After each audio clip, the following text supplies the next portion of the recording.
Welcome, ladies and gentlemen, back to the Train Talks podcast. I'm your host, Coletrain. This is the subsection series called the Coletrain Interviews.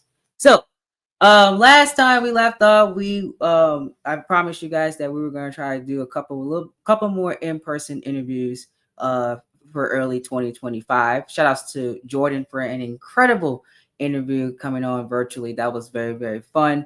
And now we're going to head on to our next guest. So I've been trying to get this guy on the Train Talks podcast for about, I'll say since I started doing the interviews, about a year or so. So, schedules wasn't aligning, and I had people that asked before him, and we was just never really got it together. But finally, we finally got things together, and I am honored to have this guy on, man. So, I met this guy like almost 3 years ago. I feel old now. I feel old, really.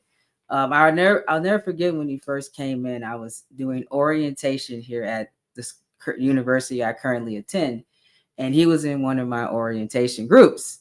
So I like to bond with people that come into university, welcome on, and make them feel welcome, because that's what the part of our job was. So we had like that spiritual connection, just like that, and we became fast friends. And now here we are 3 years later. I still can't believe it. I feel so old saying that. But 3 years later, here we are. Finally, I'm able to get him on the podcast, the best of friends. We welcome Demar to the podcast. How are you doing today? I'm doing good, actually. I'm doing good. I'm blessed and honored to be on this podcast. But I want to be on this podcast for a while, like he has said. And I think JD was actually my orientation leader. Yeah, I was there. Oh, yeah. Okay. Yeah, I was there. He was your small group leader, but I met you like at the little. Remember the thing that they had, the little games that we were playing and the music? Yeah, I remember that when they were doing a little TikTok dance. Yes, and stuff yes. In the gym. Yeah. Yes, the gym portion. That's where we had met. JD was your orientation guy, but story still matches. A few little details. I mean, it was almost 3 years ago, y'all. Cut me some slack. I remember a lot of things, but sometimes I forget certain details. But the story still matches, though. But yeah, it is finally good to have you on your first podcast you've ever been on. So I'm honored to be the first host that you ever had for a podcast. And we're just going to start off like very, very small with our questions. So, tell the people like about you, like who you are, what you're currently doing right now, and like, what you got going on for right now.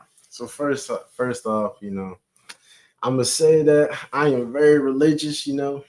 Very religious. Religious. I love the Lord. You know what I'm saying? And I used to be a person that wouldn't talk much and be quiet, and I tend to still do it sometimes. But I just been stepping in my season of just talking more, being bold, being more vocal and stuff like that. But yeah, I'm very religious. I keep God first in everything I do, whether it's big situation, small situation, because, without him, can't do anything, can't do nothing without the Spirit, and I wouldn't know like what to do without him. And go to school at, Southeastern Louisiana University. My major is sports communication, and I am currently still a sophomore, but I mean, I consider myself a junior because, I'm like right there, right there. And right now, what I'm saying, I'm actually doing like a Brothers in Christ group chat, and he's part of it and stuff. It's like a group meet, we do Bible studies on Google Meet every Friday night at 9:45 or 9:30, And then I also want to shout out for those who do go to Southeastern. Want to shout out to Imago Day. We have Bible studies at the Union at 6:00 on Tuesdays. So I want to shout out to Imago Day. If you go to Southeastern, if you're looking for a Bible study to go to. And the reason why I chose to study sports communication because I always wanted to be like a reporter, an analyst, And I look up to people like Stephen A. Smith. Yeah, Stephen A. Smith, how he talk about sports and stuff. And I love football. So I play football myself and still, in the process of playing that too. But yeah, I love to talk about football, NFL, college football, you know. Also, I'm a wrestling fan, like you, WWE, John Cena. You can't see me, but but yeah, That love was wrestling. one of the most unexpected things that it started off following Christ. The standard is, yeah, I love wrestling. Yeah, I do like wrestling. I've been watching since I was like 4 years old, and I still watch it now. I guess I really don't just been answering most of my questions, man. Keep going.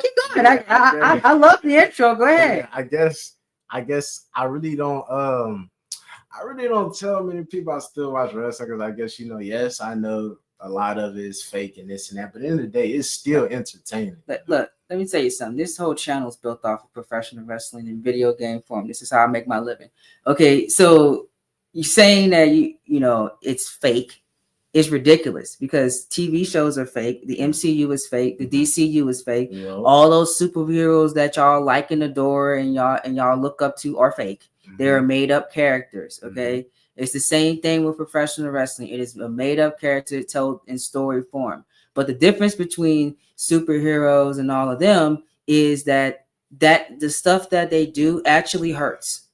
It hurts. Like you can legit break your tear your ACL. You can break your hamstring. You can tear your quads. You can have career-ending injuries. Look at Edge. He had his neck got messed up for years, and he couldn't wrestle anymore. That affected his livelihood. This stuff can affect you physically, mentally, and emotionally. People be doing this job. They have lost. They've been married multiple times. They had their fate tested on the road. These guys and girls been doing. They do so much. They work so much. Like you know how NFL players have an off season. WWE people don't have off seasons. They maybe get 2 weeks off out of the year, if that. Now under Triple H is they've been having a little bit more time off, but they still have to pre-tape those things to get that time off. So they're still working multiple days out the week. So when people use that fake argument, I always use, okay, do you like TV? Yeah. Well, all your TV shows you like are scripted. Those are actors. Those are not real people. Medea's not real. I'm just saying we have Medea archetypes and people, but Medea is not real. Another example, Gordon Ramsay, all those TV shows, that's reality TV. Most of that stuff is scripted. Okay, so all that stuff you see on TV, said NFL scripted. It's an NFL is scripted for some reason. Chiefs doing all that. I don't know. I don't think the NFL is scripted, because if the NFL was scripted, I think that you didn't see the referees, bro. You didn't see all them holdings that they had against the 49ers in the Super Bowl. You didn't see them holding on Nick Bosa. The refs are the refs. I'm pretty sure the O lineman would even tell you that they was holding. The refs in every sport suck. That's just the reality of sports. Yeah. You're gonna have your good referees. You're gonna have your bad referees. I've had calls against some of my favorite teams that did not go my way. And same thing. People when my favorite team plays somebody else's favorite team, they have missed calls and stuff. I'll never forget. Even though I'm not like the biggest Saints fan, but I still support the Saints because I live in Louisiana. I was angry when that no call happened in 2019. I was furious because I wanted my Drew Brees and Tom Brady Super Bowl, and I never got it. So I was very, very upset. Like that really, really made me angry. So I don't even want to talk about I don't want to talk about it either. Or when y'all should have handed the ball off to Beast Mode at the 2-yard line. Because I am a Seahawks fan too. So that I don't want to talk about that neither. That was very, very embarrassing. I think that's probably more embarrassing than the no call, because they got there and they lost. At least the Saints can say they didn't even get there. You know what I'm saying? But the Patriots still was the Patriots anyway that year anyway, so they still won. But I think they won that year. Did they win that year? I think they did. I don't know. I don't. What year when when the no call happened with the Saints? Did they win that year or yeah, because they had they whooped the Rams. Oh yeah, they won that year. I would have till this day still would have argued this, and I still argue this with people. If Drew Brees would have got to that Super Bowl, the Saints would have won. Exactly. It's just that simple. The Saints were the best team in the NFC. They were the best team in the league that year. Nobody 13-3. 13-3. That was the best Saints record since the Super Bowl run in 2009. It literally happened 10 years after, which is really crazy. So I always believe that Tom Brady should have 2 less rings. 1 from the Seahawks game, and 2, Drew Brees would have beat him. And I stand by that. So, but I'm saying all that to say, with wrestling, I'm really glad that more people are finally opening up and saying that they are wrestling fans. And there's this stereotype that you can't get women because you're a wrestling fan, which is the most ridiculous thing I've ever heard in my life. Because I have dated multiple girls, and I have told them I do YouTube. Let me tell you something. I Coletrain does the most nerdiest things that you can think of. I love technology. That's a nerdy stereotype.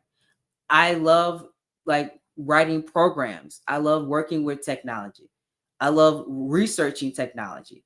That's all nerdy archetypes. The field of computer science is a very nerdy archetype. I love professional wrestling. That is a nerdy archetype. That's in people have the assumption that I'm in my mom's basement, even though I don't have a basement, but because and I'm clicking on Twitter because I'm a wrestling fan. Not true at all. And the third thing I like, I'm a gamer. That's a nerdy archetype. And I'm a YouTuber. That's a nerdy archetype for the content that I do. So all that I do and love and do on a weekly basis, on a monthly basis, I still get women. Recently, I still get women. So, you can like whatever you want to like. Don't let somebody say, "Oh, but you watch wrestling, then you're lame. You don't shower and you don't do all this," because they all think that we're just smelly people and we don't respect women because we like people that wrestle. That's the most ridiculous thing of all time because women love NFL players. They love football players. But women will run the basketball and football players. But because I like wrestling, then I can't be trusted. You see how crazy that sounds? So change the people that you are feel associated with. Because if somebody says ill that you're a wrestling fan, then that person shouldn't be in your life. Because you should not change what you like just to be with someone. Just or be around someone, or be friends with someone. It's the most ridiculous thing I've ever heard. Like all the women that I was with, they respected that I was a wrestling fan, and they couldn't care less because one of them liked Stranger Things. Stranger Things was one of their favorite TV shows, and it was fake. It's a fake reality, not reality, a fake scripted show. And I never watched it, by the way. So there you go. That's my little mini rant on that.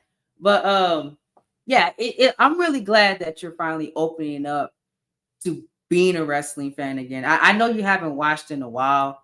But I watched Royal Rumble. Yeah, okay. I usually keep up with the pay-per-views and stuff. So yeah, so you like I know these days weekly I don't watch that much. As of this recording, guys, this probably won't be up before I go, but I will be going to SmackDown. This will be my first live wrestling event since 2018 when I went to WrestleMania 34.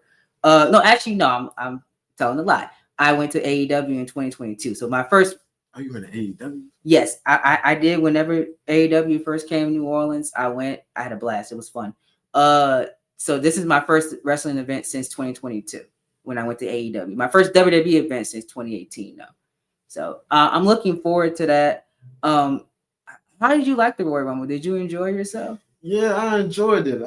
We all wanted John Cena to win. Of course. I mean, it didn't end it like we wanted to. But I'm happy for Jey Uso, though. He's been trying to get back that single championship because when he won a Intercontinental Championship against Braun Breaker.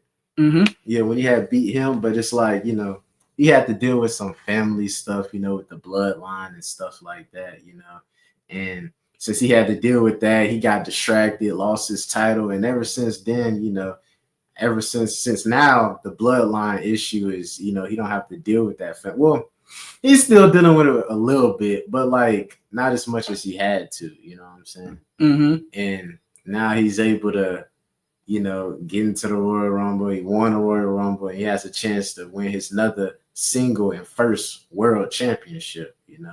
Which I'm happy for him. And I hope Jey Uso beats Gunther, and I feel like he is. I think they're gonna allow him. Oh yeah. I think that it's happening this time. He failed, I believe, 3 times. Correct me if I'm wrong in the premiere chat, y'all. 3 times he failed. I think 4th time's the charm. I guess that's what they say, right? And I think that he's finally going to win the world championship. We had a spirited debate, Demar, about the Royal Rumble, like that main event itself, about like Jey Uso winning the championship. And in my opinion, I was like, I'm still split on it. Like even a couple of weeks afterwards, yes, I was very, very upset that John Cena or CM Punk or somebody like that did not win, because I felt like we needed like more diversity with the main event, because we just seen Jey Uso and Walter at Saturday Night main event for the 3rd time, and now we're gonna get it again for the 4th time at WrestleMania. I think that there was a lot of bad booking decisions in that Royal Rumble match itself. Not saying it was bad. It was still a good Royal Rumble, but just the ending ruined it for me. But I if Jey Uso shows up and I'm there live, I'm still gonna yeet. And even though I disagree with how the finish happened for the Royal Rumble, I'm still a fan of Jey Uso. Because he's entertaining. I just you're not gonna do the yeet. I am gonna do the yeet. I'm gonna yeet. Day one ish. I'll be on beat. Because some people that be yeeting do not be on beat. Yeah, don't be on beat. It really don't. It'd be terrible. It like I'm like what are you doing? Just be sitting here like with that mouth open. He's like one of my I'd say like top 3 favorite wrestlers. Of course, it's always gonna be John Cena. Always. I mean, who don't love John Cena? Used to go. Hustle, loyalty, respect. Like, he always lived by that. Yeah, that's why he was. That's who we grew up with. Yeah. I'm not gonna lie. I was a Cena fanboy at one point. I told that story. I didn't start to like really like dislike him until I got into like my early like late middle school days, early high school days, because I seen like the stick at that point. But like even like when I started to dislike him, he was still cool to me. And as I've gotten older, I've learned to respect him as much, because when you're younger, you see things differently, and you go with certain people's opinions of people. So I fully respect John Cena and what he did for the industry. The industry probably would not have survived in the PG era without him, because he carried that company. He made a name for himself. Vince McMahon that, yeah. He said he needed Vince McMahon was like, he needed John Cena to step up, and that's what he did. Yeah, I'm really glad that Stephanie McMahon heard him rap, because I'm gonna be honest, y'all. If Stephanie McMahon did not overhear that man rapping, we would have never got John Cena. John Cena would have been released. He said that this is confirmed too, because they were about to release John Cena because he wasn't working until the Dr. Thugonomics character came in, and we got that run with him being a heel for a little while. That saved his career. So I forever will thank Stephanie McMahon. Thank you, Stephanie, for saving John Cena's career, because she did. So shout out to Stephanie McMahon with that. If y'all did not know that before y'all listened to this podcast. So Demar, how long have you been a wrestling fan? So what year did you start watching? So I know you said you grew up around Cena, but what year was this? I don't know exactly, but if I give you a good guess, I'll say like when I was like maybe like 5-6 years old. So I'll say like 6 years old. So like that's what 2000. 2010. 10. Yeah, so that's peak John Cena. Oh no, matter of fact, no, I take that back. I know the year. I'll say around 2008, 2009. 2007, 8, 9. That's when I first started watching. It was 2007. That's so my first show. Around that time, I've been watching wrestling for that long. Literally, I used to watch Monday Night Raw every Monday, Friday Night SmackDown every Friday, even when they used to have the Thursday Night SmackDown. Yeah, I used to be an avid fan. I used to never miss a wrestling. Like when it was on TV, I was watching. You know, I was addicted as a child, and I started buying all the games. I still do buy all the games. The only WWE game I've missed since SmackDown versus Raw 2008 has been WWE Battlegrounds because it sucked. That's the only WWE game I did not buy. I will buy, as of this recording, when it comes out, I will be buying WWE 2K25 because you know that's a prime center of my channel. You know that of what we do here. So yeah, I am a massive wrestling fan, and I probably will always be a wrestling fan, no matter how old I get. You know, if you're 60, 80, no, I will still be tuning in to see as long as WWE's around. I will be a WWE fan, but I'm not just a WWE fan. I'm a wrestling fan in general. I like other wrestling as well, you know, just to keep my head on like what's going on in the industry. And I feel like the industry hasn't been this healthy ever.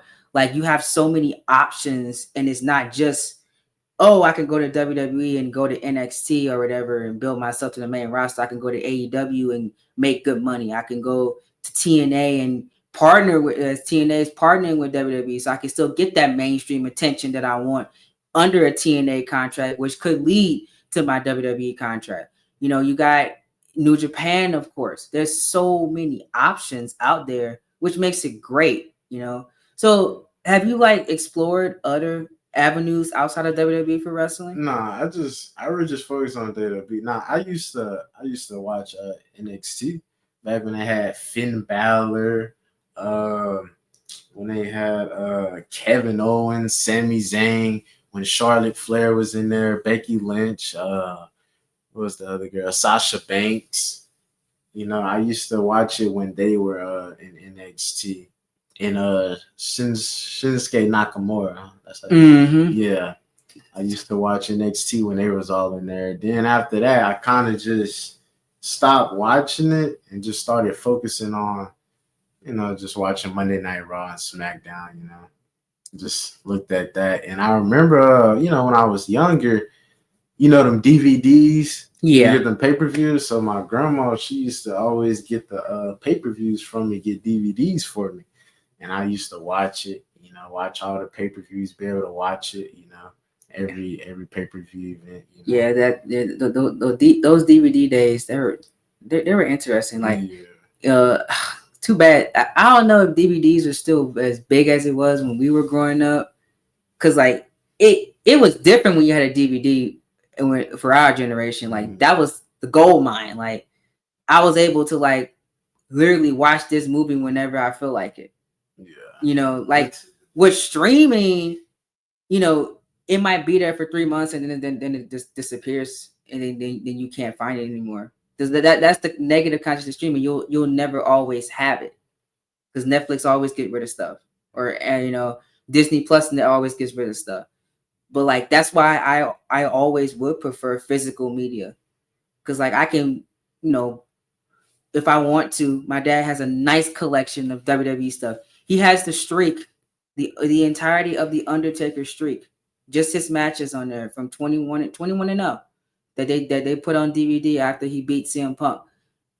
If I wanted to, I can go to his house and I can watch a streak match without even like going on Peacock to go watch it and trying to skip to go find a match. It's on DVD, you know, and it's going to play from that match. If I want to watch Undertaker wrestle at his first WrestleMania, where he got his first WrestleMania win, I can do that. If I want to watch the 2 matches with Shawn Michaels, I can do that. That's the reason why I love and adore physical media like that. And it's very, very upsetting as someone who pays attention to the technology trends and stuff, that physical media is slowly dying and we're going digital. Because like our generation, Demar, is the last generation that could say that they experience physical media, like going to GameStop and buy a game. Like kids these days don't even have to step foot in the GameStop. They can Just literally stay in the room and just buy. they can literally go on the PlayStation app and buy whatever they want to. They never have to step foot in the store. It's different. Like I remember, right, being scared as a child, trying to ask my parents to go to GameStop so I can buy a game or go to Walmart to get a game. I used to be ecstatic when we had stopped in a GameStop as a kid, and to know that certain people don't have that experience is kind of crazy. Because y'all, I know that my bookers might joke about it. I'm not that old, y'all. I ain't that old. I remember a time. I'm just an early 2000s kid. Okay, they be acting like I'm a 90s kid, man. Yeah, So people be saying like, "Oh man, you're 45." I'm not. No, I'm not. I'm not a 45-year-old man. But that's what they say I be acting like. Do you think I act like I'm 45? not at all. But I can say you do look old. Though. You do look a little older in them 40s. Something like you don't look that old, but you got a little old. So just cause I have a beard that ages me 25 years. Y'all look funny. It's not just just everything. You know what I'm saying? Just everything. I don't see. Look, okay. I've never been told by a woman that I look 45. I remember people said I act like an old man. They said I got like an old man soul. Well, yeah, I've gotten that before. Yes, yeah, I feel like you can like walk like an old man sometimes, which is crazy. I've definitely gotten like my mindset is old school, how I think is old school, and how I move is old school. Because I don't like same for you. We don't move like our generation moves. Certain standards and 5'8". Ooh, it's crazy. Certain standards and morals that they got. I don't move like that. I really don't. So I've gotten those comments, and some people say that I was born in the wrong generation. I've gotten that too. So because I do listen to older music. I love old music. I love old music, and it's either like mostly R&B and Christian music. That's all I really like. That's the main two things. I might hear it every now and then. I might play some rock music, but the only time I really hear rock music is when I watch wrestling. Honestly, like I'm gonna be straight with y'all. That's really the only time I listen to rock, and like, and I have listened to like older rock music, but I like older music in general. Like I don't listen to modern rock, or I don't listen to. I barely listen to modern rap. Only one I really keep up with is like Kendrick Lamar, because he's like the biggest thing going, because like he's actually like doing something and like not falling into a stereotype. That's the only reason why I keep up with him and listen to his music. His music has a message to it, but I don't listen to that much rap music anyway. It's rap music is how spiritual I am. It can like lead you to on a different path. I've seen it happen with multiple people. So I try to limit my rap music intake. That don't mean I don't know of the music. And if I feel like singing it, I will. But mostly, like when I'm alone, it's R&B, old school. The music that your parents listen to. That's how I describe it. The music that your mom and daddy and even your granddaddy, grew up with. That's the music I listen to, and that's all that played in my household. I didn't start really getting into rap music until I was started going to grade school, because all I listened to in my house was the blues and 90s R&B. That's all that played in my house. You like Zydeco? Zydeco too. Zydeco played in my household. That's all we listened to, and Christian music. That's it. That's it. Like every once in a blue moon, you might have heard a rap song. And if you heard a rap song, it was probably from the 80s and 90s. I'm gonna be honest with y'all. That's how I grew up. But yes, I do know some of the modern songs of our generation because it was fed to us when we was kids. That's all our, everybody that was around us listened to. So yes, I do know those songs, but do I play them every day? No, I don't, especially not now, because the path I'm on, I really don't really be listening to that type of music, because when you're on a certain path, you change your music habits, you change who you be around, and your mindset changes. So you don't tolerate some things that you used to tolerate. So only like my spiritual people gonna understand what I'm talking about when I say that. So if you get what I'm saying, you get what I'm saying. Because I know not everybody that is going to watch this is going to understand what I mean, but you'll understand it when you're older, because it like mostly like teenagers are probably going to watch this. So yeah. And speaking of music, yeah, I love gospel music. You already Me know I too. love gospel.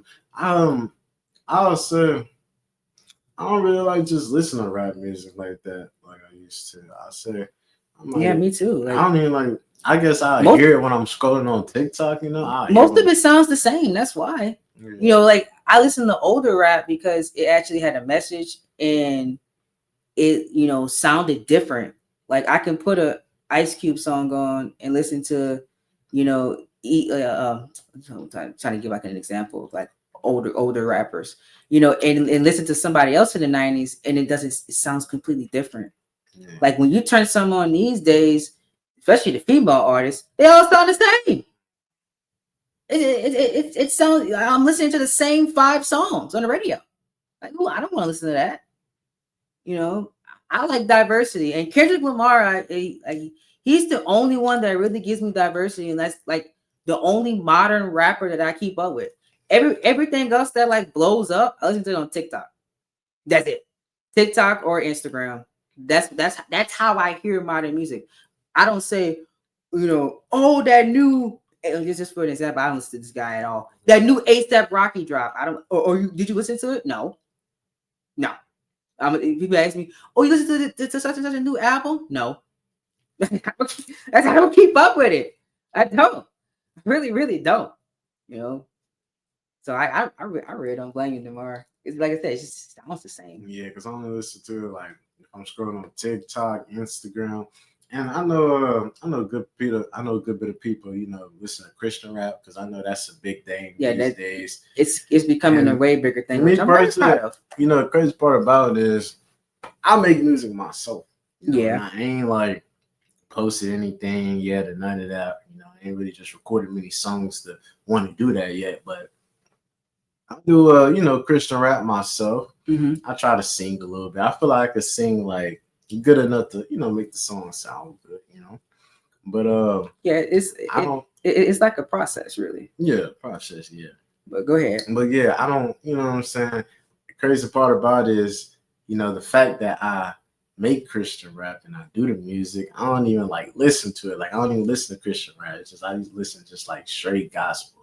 Because I guess, when I just listen to gospel music, I guess I like that slow tempo to where, I can just feel myself just getting in the spirit. And it just got a different feeling to it, whether I'm listening to, and nothing wrong with Christian rap. There's nothing wrong with Christian rap. Is really good. I think, there's some really, really good artists out there that do Christian rap, but I just prefer gospel.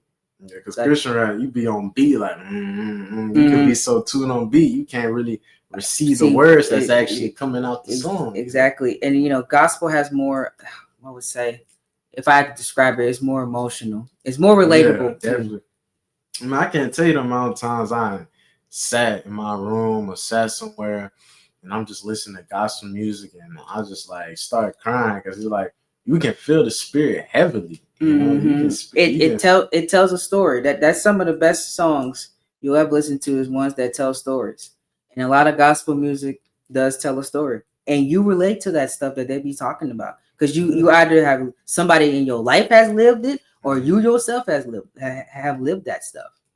Like they're like, some of the stuff they be talking about. There's been times that people that I know have been down, even myself have been down and have overcame things. Like it's relatable music. And I think like if you want to fix, modern rap, it needs to become more relatable. And it needs to like actually mean something. To like actually like for people to really care about it. Like they did in the 80s and 90s. And you need to actually sound different. Yeah. I don't want to hear the same artist 5 times. I don't like. That's a turnoff to me. I'm not gonna go play your music if you sound like Doja Cat, and I just heard Doja Cat. You know, Doja Cat, and I don't know. I'm listening to many female rappers, but such and such sound the same. Like mulatto, Yeah, American, yeah, they all sound the same to me. Gorilla, Sexy Red. They all sound the same to me. They do, and some of the things they do, I don't get down with that. No, no, sir. Y'all can have that. All power to y'all. Yeah. So you mentioned that you are a big football guy. So you said that you have played football. So what at what age did you start playing football? Played football at 7 years old. Yeah, wow. I was 7 years old. They asked me, did I want to play flag football, tackle football? They said I could play tackle football because once you turn 7, you're able to play tackle. Yes, football. that is so correct. I was like, I want to play tackle football. I don't want to play no flag football. I felt like it was fun to play tackle football. Okay. And, I felt like I did pretty good my first year because literally the first play of my career, right? Yeah. It was a fumble. And I think that the center snapped the ball to the quarterback. He was giving me the ball. I think the quarterback dropped the ball or something. So I had literally picked up the ball right and took it to the house. Literally first play I scored a touchdown. Oh, that's nice. So you started playing at 7. So you played in middle school. Yeah, played in high school too. High school. Okay. Nice. Always played running back. Running back. Yeah. Oh, okay. I love that. Hey, I love to run the ball. They always said I had that running back build and stuff. Okay. Yeah, I just love to have that ball in my hands. It's like, when every athlete says, it's like when the first time you touch that ball, the first time you pick it up, you just knew that feeling. You know what I'm saying? It is a different feeling. When I first started playing basketball, I tried football. I ain't gonna lie. Oh yeah, that's right. You used to play basketball. I did used to play basketball, organized. I played basketball from middle school, all in middle school. I thought you should say high school. No, I didn't make. Fun fact: I rarely tell people this, but I didn't make the high school basketball team. Oh, you had to try that out? I tried out for shooting guard, never made it. Because there were a lot of people that were way better than me, and I had a lot to learn. And in middle school, I was learning how to, and I was getting used to playing basketball, but I felt like it wasn't good. It wasn't like a path that I was really trying to chase anyway. It was just giving me something to do before I started taking YouTube series. So a fun fact, I actually after I did not make the team, I looked at my YouTube channel and I was like, okay, so I need something to do outside of going to class and stuff. Sports, I still watch sports over there because I love sports. Sports are some of the funnest things, funnest entertainment to watch, in my opinion. You never know what could happen in sports. That's the beauty of sports, and it's so unpredictable too. Sometimes, not all the time, but I needed something to do outside of school and sports. So that's when I started taking YouTube series after I did not make the team. So that was a fun fact. I think if I would have made that team, I think my life would have been completely different. So there is a reason why I did not make that team that day. And the Lord never told me to go back and try out. He said, that's not something that I want you to do. So I never went back and tried out. I just played basketball for fun. And I have been playing basketball for fun since 14 years, since I've been 13, 14 years old. Do you go to the rec sometimes? I do. I do. Hoop sometimes? I do hoop. So it's all the basketball I play is for fun. It hasn't been anything organized or perfect, anything serious, on a serious team since middle school. Because that's just something that the Lord never envisioned for me to have.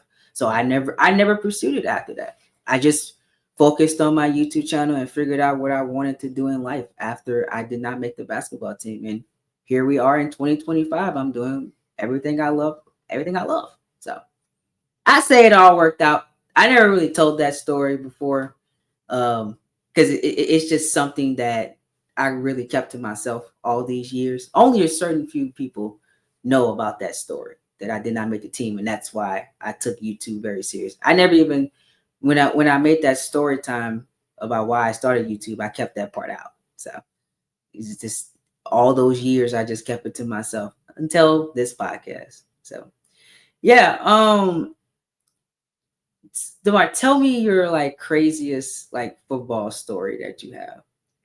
Craziest football stuff. Like, what's the like on the field? It could be like any year. Like, what's the craziest thing you've seen while playing football? Oh, seen or what has been done to me, like, or I can say both. You can say both. We're grown. So the craziest thing This I have is not for seen, kids, by the way. I don't 5-year-olds should not be watching. The craziest thing I have seen was someone's testicles get twisted. Yeah. So wait. So those stories are true? Yeah, like that's actually true. I thought that like they made some of that stuff up. Yeah, like it was. Yeah. So I think was it like my senior year or my junior year in high school? Mm-hmm. And he was actually my cousin. Yeah. Wow. Yeah, he was actually my cousin. Family dinner was awkward after that. Well, no, like we weren't like close cousins. Like he was basically we was cousins because my grandma was kin to his grandmother. So that's how we became. But we weren't really just like tight like that, We weren't like first cousins and nothing like that. But yeah, his thing got twisted, and I was like, the teammates, they was laughing and stuff. It was like, dang, like how that happened, I'm like, but it's like just thinking about it hurts yourself, you know what I'm saying? It's like, I'm moving a little bit myself. That like, and I've never thought that like that was possible. It can happen. Yeah. Oh, Jesus. He went to the doctor, they untwisted it, and he got back right. So that's the craziest thing I have seen. Now, the craziest thing that has happened to me, I can say I have had multiple injuries. I remember freshman year when I remember the play, it was like a outside toss to the right, one of them outside runs. Yeah, so like a halfback toss. Yeah, halfback toss. I think it was. I know my little Madden plays. I think it was Shark. I think the play was called Shark. Shark. Yeah, Shark. Because our two outside run plays was like Shark and Seal, right? So Seal to the left had an L in it. Yeah, then Shark to the right. So, yeah, just get creative with the plays. Yeah, bro. I remember the coach, right? When he do the play signals, he'll be like this and like toss, like Shark toss. Yeah. You know what I'm saying? Football gotta do a lot. Y'all I think for Seal, he used to do this. Like no, that was actually Waves. I forgot what he did for Seal, but I know for Shark, he used to do this and do like Shark toss. So I remember it was a toss, and I'm running right, and then, I cut it back up and I scored, but I seen the defender, literally his helmet, he was diving head first to my knee. So he hit my knee, hit my leg. My feet went up first. Oh. And I landed and fell like on my stomach, something. I still scored, but when I tell you, I was in pain, bro. What did you break? So basically, what happened was I had a crack in my femur. Oh, yeah, it wasn't like. Now, thank God, it wasn't a big crack, but like it was like a little crack in my femur. And then I could not walk, bro. I could not walk. But yeah, because that's the bone, and I'm not good with my anatomy. That's why I'm not a nurse, y'all. I think the femur's it's like in the side of your knee, like the side of the knee. Yeah, okay. The inside part of your knee. Yeah, the femur. But y'all can't see what we doing. I'm just trying to. But anyway, continue. But anyways, though, I'm hurting and stuff. Teammate. My teammates got me, dragging me to the sideline.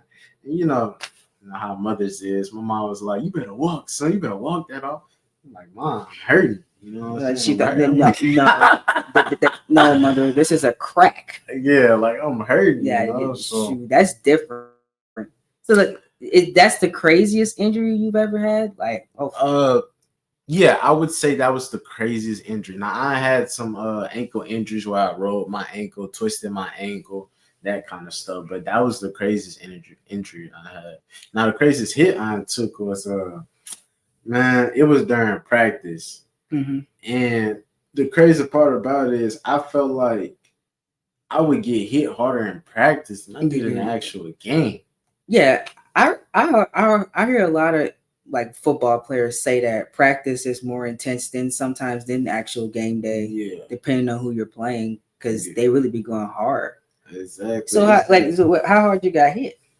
I'm curious. So like, it's one of them. You know how the running back do a little swing around, like swing to the side route. Yeah. So quarterback throwing me the ball, right, and as I'm looking up to catch it, outside linebacker come and literally pops me while I try to, and I still caught it right when I caught it. Boom. And then I would say it was another play where in practice, that when I got hit like that on that swing route, that was like my sophomore year. Now, literally my junior year in spring football, I was running to the outside, the left, and I just got popped, bro. I took that lick. Just got hit, man. Coach was like, did it hurt? I like, nah, it ain't hurt. But I did trying to play hard. Yeah, it hurt. It hurted bad, bro. Some hits, I ain't gonna lie. Some hits, depending on how you get hit, you gonna feel it. Oh, but at the end of the day, still was good, Yeah, you were protected. It's just you had to just ice yourself. I ain't even using no ice. Do them ice baths. You do all that ice bath stuff. I ain't all that, bro. I just ate that lick, bro. Excuse me. Just be. You a tough man. I don't need no ice. Yeah, like because I think the worst time was I probably had a little headache, but that was it though. That was like what I'm saying, not like I had a concussion. That's good. In my years of playing soccer and basketball, thankfully, thank you, Jesus. You played soccer too? I did play soccer. So were you like pretty good at it? I was really good at soccer. It's just that my parents and my family never invested in like we actually being like a legit soccer player because they used to stop. They got tired of like paying the money and stuff. Yeah. So like I never really got too serious because I always missed the soccer tryouts every time. In school, like in middle school and high school, I always missed the soccer tryouts, but I was a really good soccer player. I loved it. I thank the Lord I never broken anything, never sprained anything during my years of playing sports. I could not imagine spraining my ankle. I probably would cry. I'll sit here and say I think I did that. Yeah, I did it before. Oh, you say you twisted it too. I would have cried. Yeah, it hurts. It hurts. It hurts bad, honestly. And it's like a pain. I don't know. It never happened to me, but some people that describe it's like a pain that you'll never forget. Literally. Yeah, sometimes I still feel my legs. Sometimes. Wow. Even after all these years. I mean, hey, you're gonna feel it sometimes. Well, yeah. As you do get older, some of those previous injuries are gonna be felt. As your body ages and stuff. So. I'm still young, you know what I'm saying? 20 years old. Yeah, you got a whole lot of juice in you. Whole lot of juice. You ain't in your prime yet, bro. You have I think the prime age for a man is like 26 to 26. I think 26 to like 32 or something, 33. I don't know. It's around them ages. That's the prime age for men. Yeah, so you got a long, long way to go, bro. Yeah, you'll be fine. Definitely will be fine. So, well, yeah, I still can't get over there with you. The thing you seen, like, wow. Yeah, I probably would have been scarred. I ain't gonna lie. I would have just looked at myself in the mirror differently. I ain't gonna lie to you. It would have been like, how? But hey, at least he got it fixed though. Thank God it got fixed because that is insane. Like, how did you get that to happen?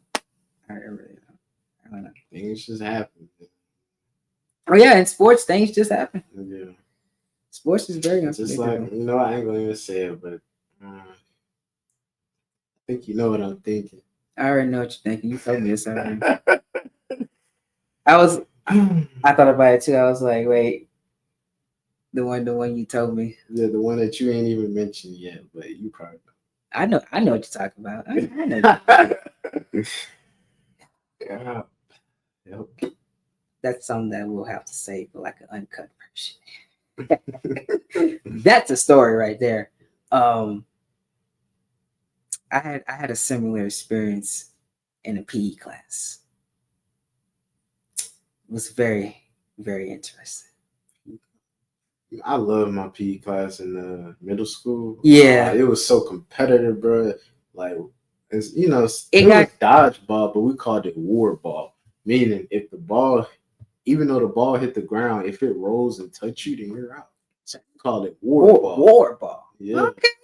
So it was fun. We had a frisbee game where you have to stop and then throw the frisbee to somebody. The other person got to catch it. Once they catch it, they have to stop. They can't take more than like 2 steps, like kind of like basketball and stuff. Y'all had some creative PE games. Yeah. You see us, we just played kickball, basketball, flag football. Yeah, we did all that too. Yeah, that's all we did. And then like, it's crazy because as I aged, like going into high school, PE just got lazier and lazier.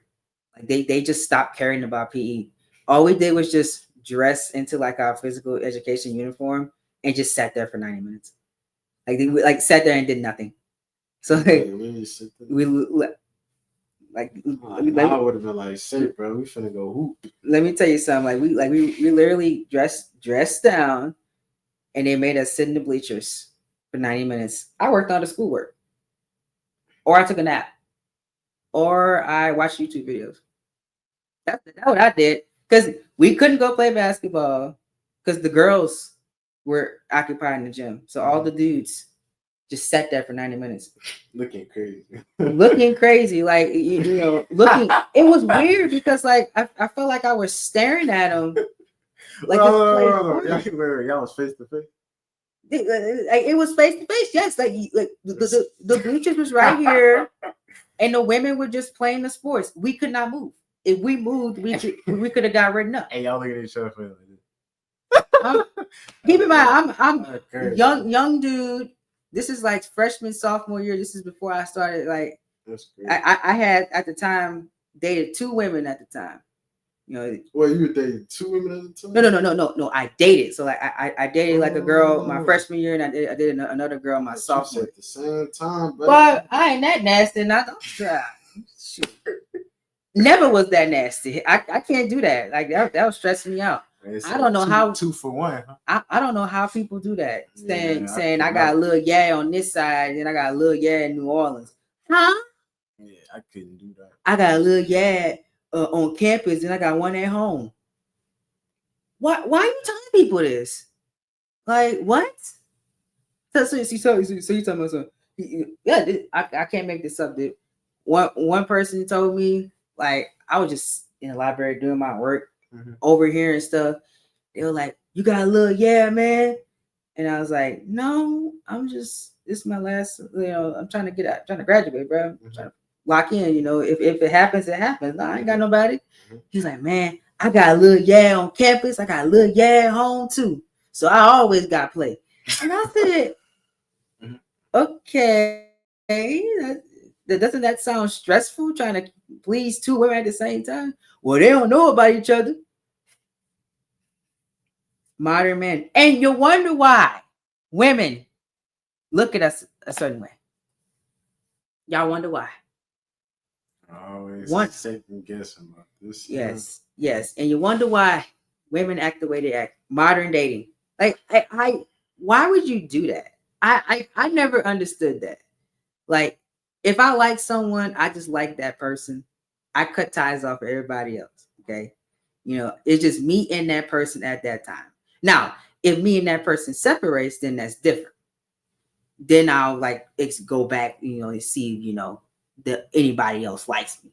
I could never do 2 men at the same time. I that's too much spreading my wings for me. Especially like in high school. In high school, a lot of people gossip the most, in high school. Everybody knew who the popular kids. We knew who they was with, who their boyfriend and girlfriend was with every week. And when they broke up, it was a mess. The whole school knew. Yeah. You know, so Shit, but in college, you don't know who is who. you don't know who is who. I was shocked. I found out that some people were dating for Valentine's Day. I had no idea they had somebody. And they was in my DMs too, saying that they wanted to meet me, but you had a man. That's why I look people up on social media. You ain't gonna fool me, sis. Oh no, don't flirt with me. You got a man. I don't do that drama. I don't do that drama. I really don't. I'm just like, seriously. Like Valentine's Day, I looked up, scrolling through this girl's stories. She like, happy Valentine's Day, baby. 2 years strong. She was in my DMs in December, saying that she wanted me to take her out. Can't make that up. You see, I'm in my nice guy era, into my sub era, so I ain't gonna expose. I left it alone. Cause she added the boy. I could have just shown the boy the screenshots of her flirting with me and wanted me to take her out. Oh, yeah, you know.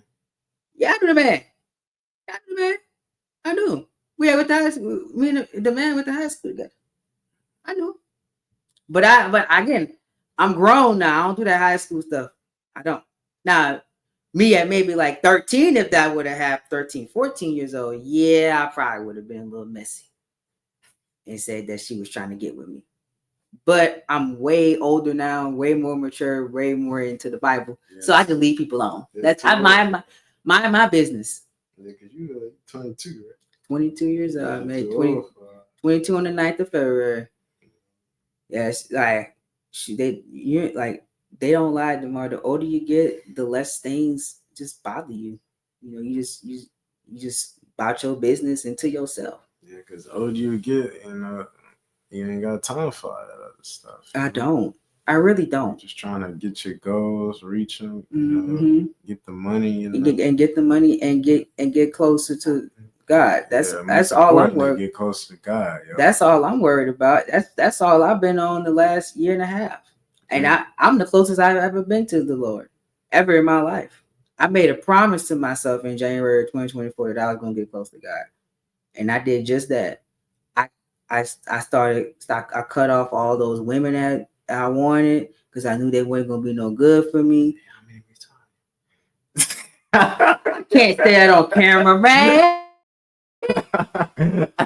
Because I hope not one of them not watching. Yeah, but who knows? Could be watching right now. They could hopefully, you know, if they is watching, then you wanna. I'm back on the market, so.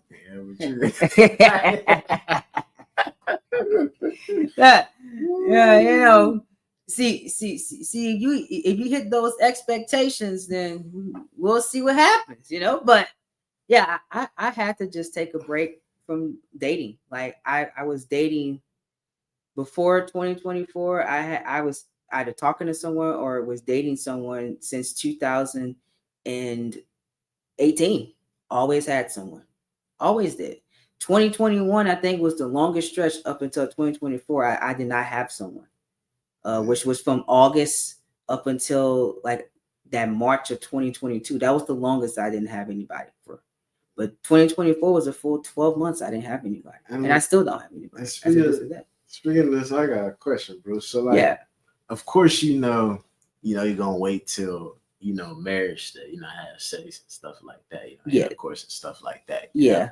But let me ask you a question. So like, have you ever thought about not kissing before marriage? Because I remember like I was on YouTube, I was watching this video.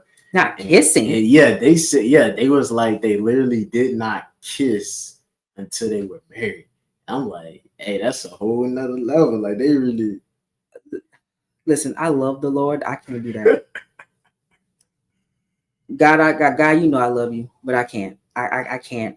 That's too much. That's too much.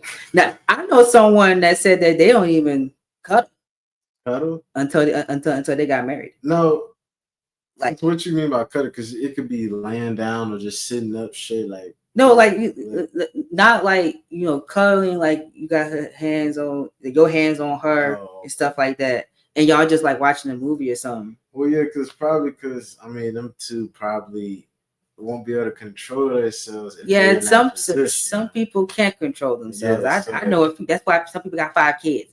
But you didn't hear that from me though. But nah, I couldn't do that. I personally couldn't do that. I already broke that already. I broke that in high school. I'm being real. You see, podcast is all about being real.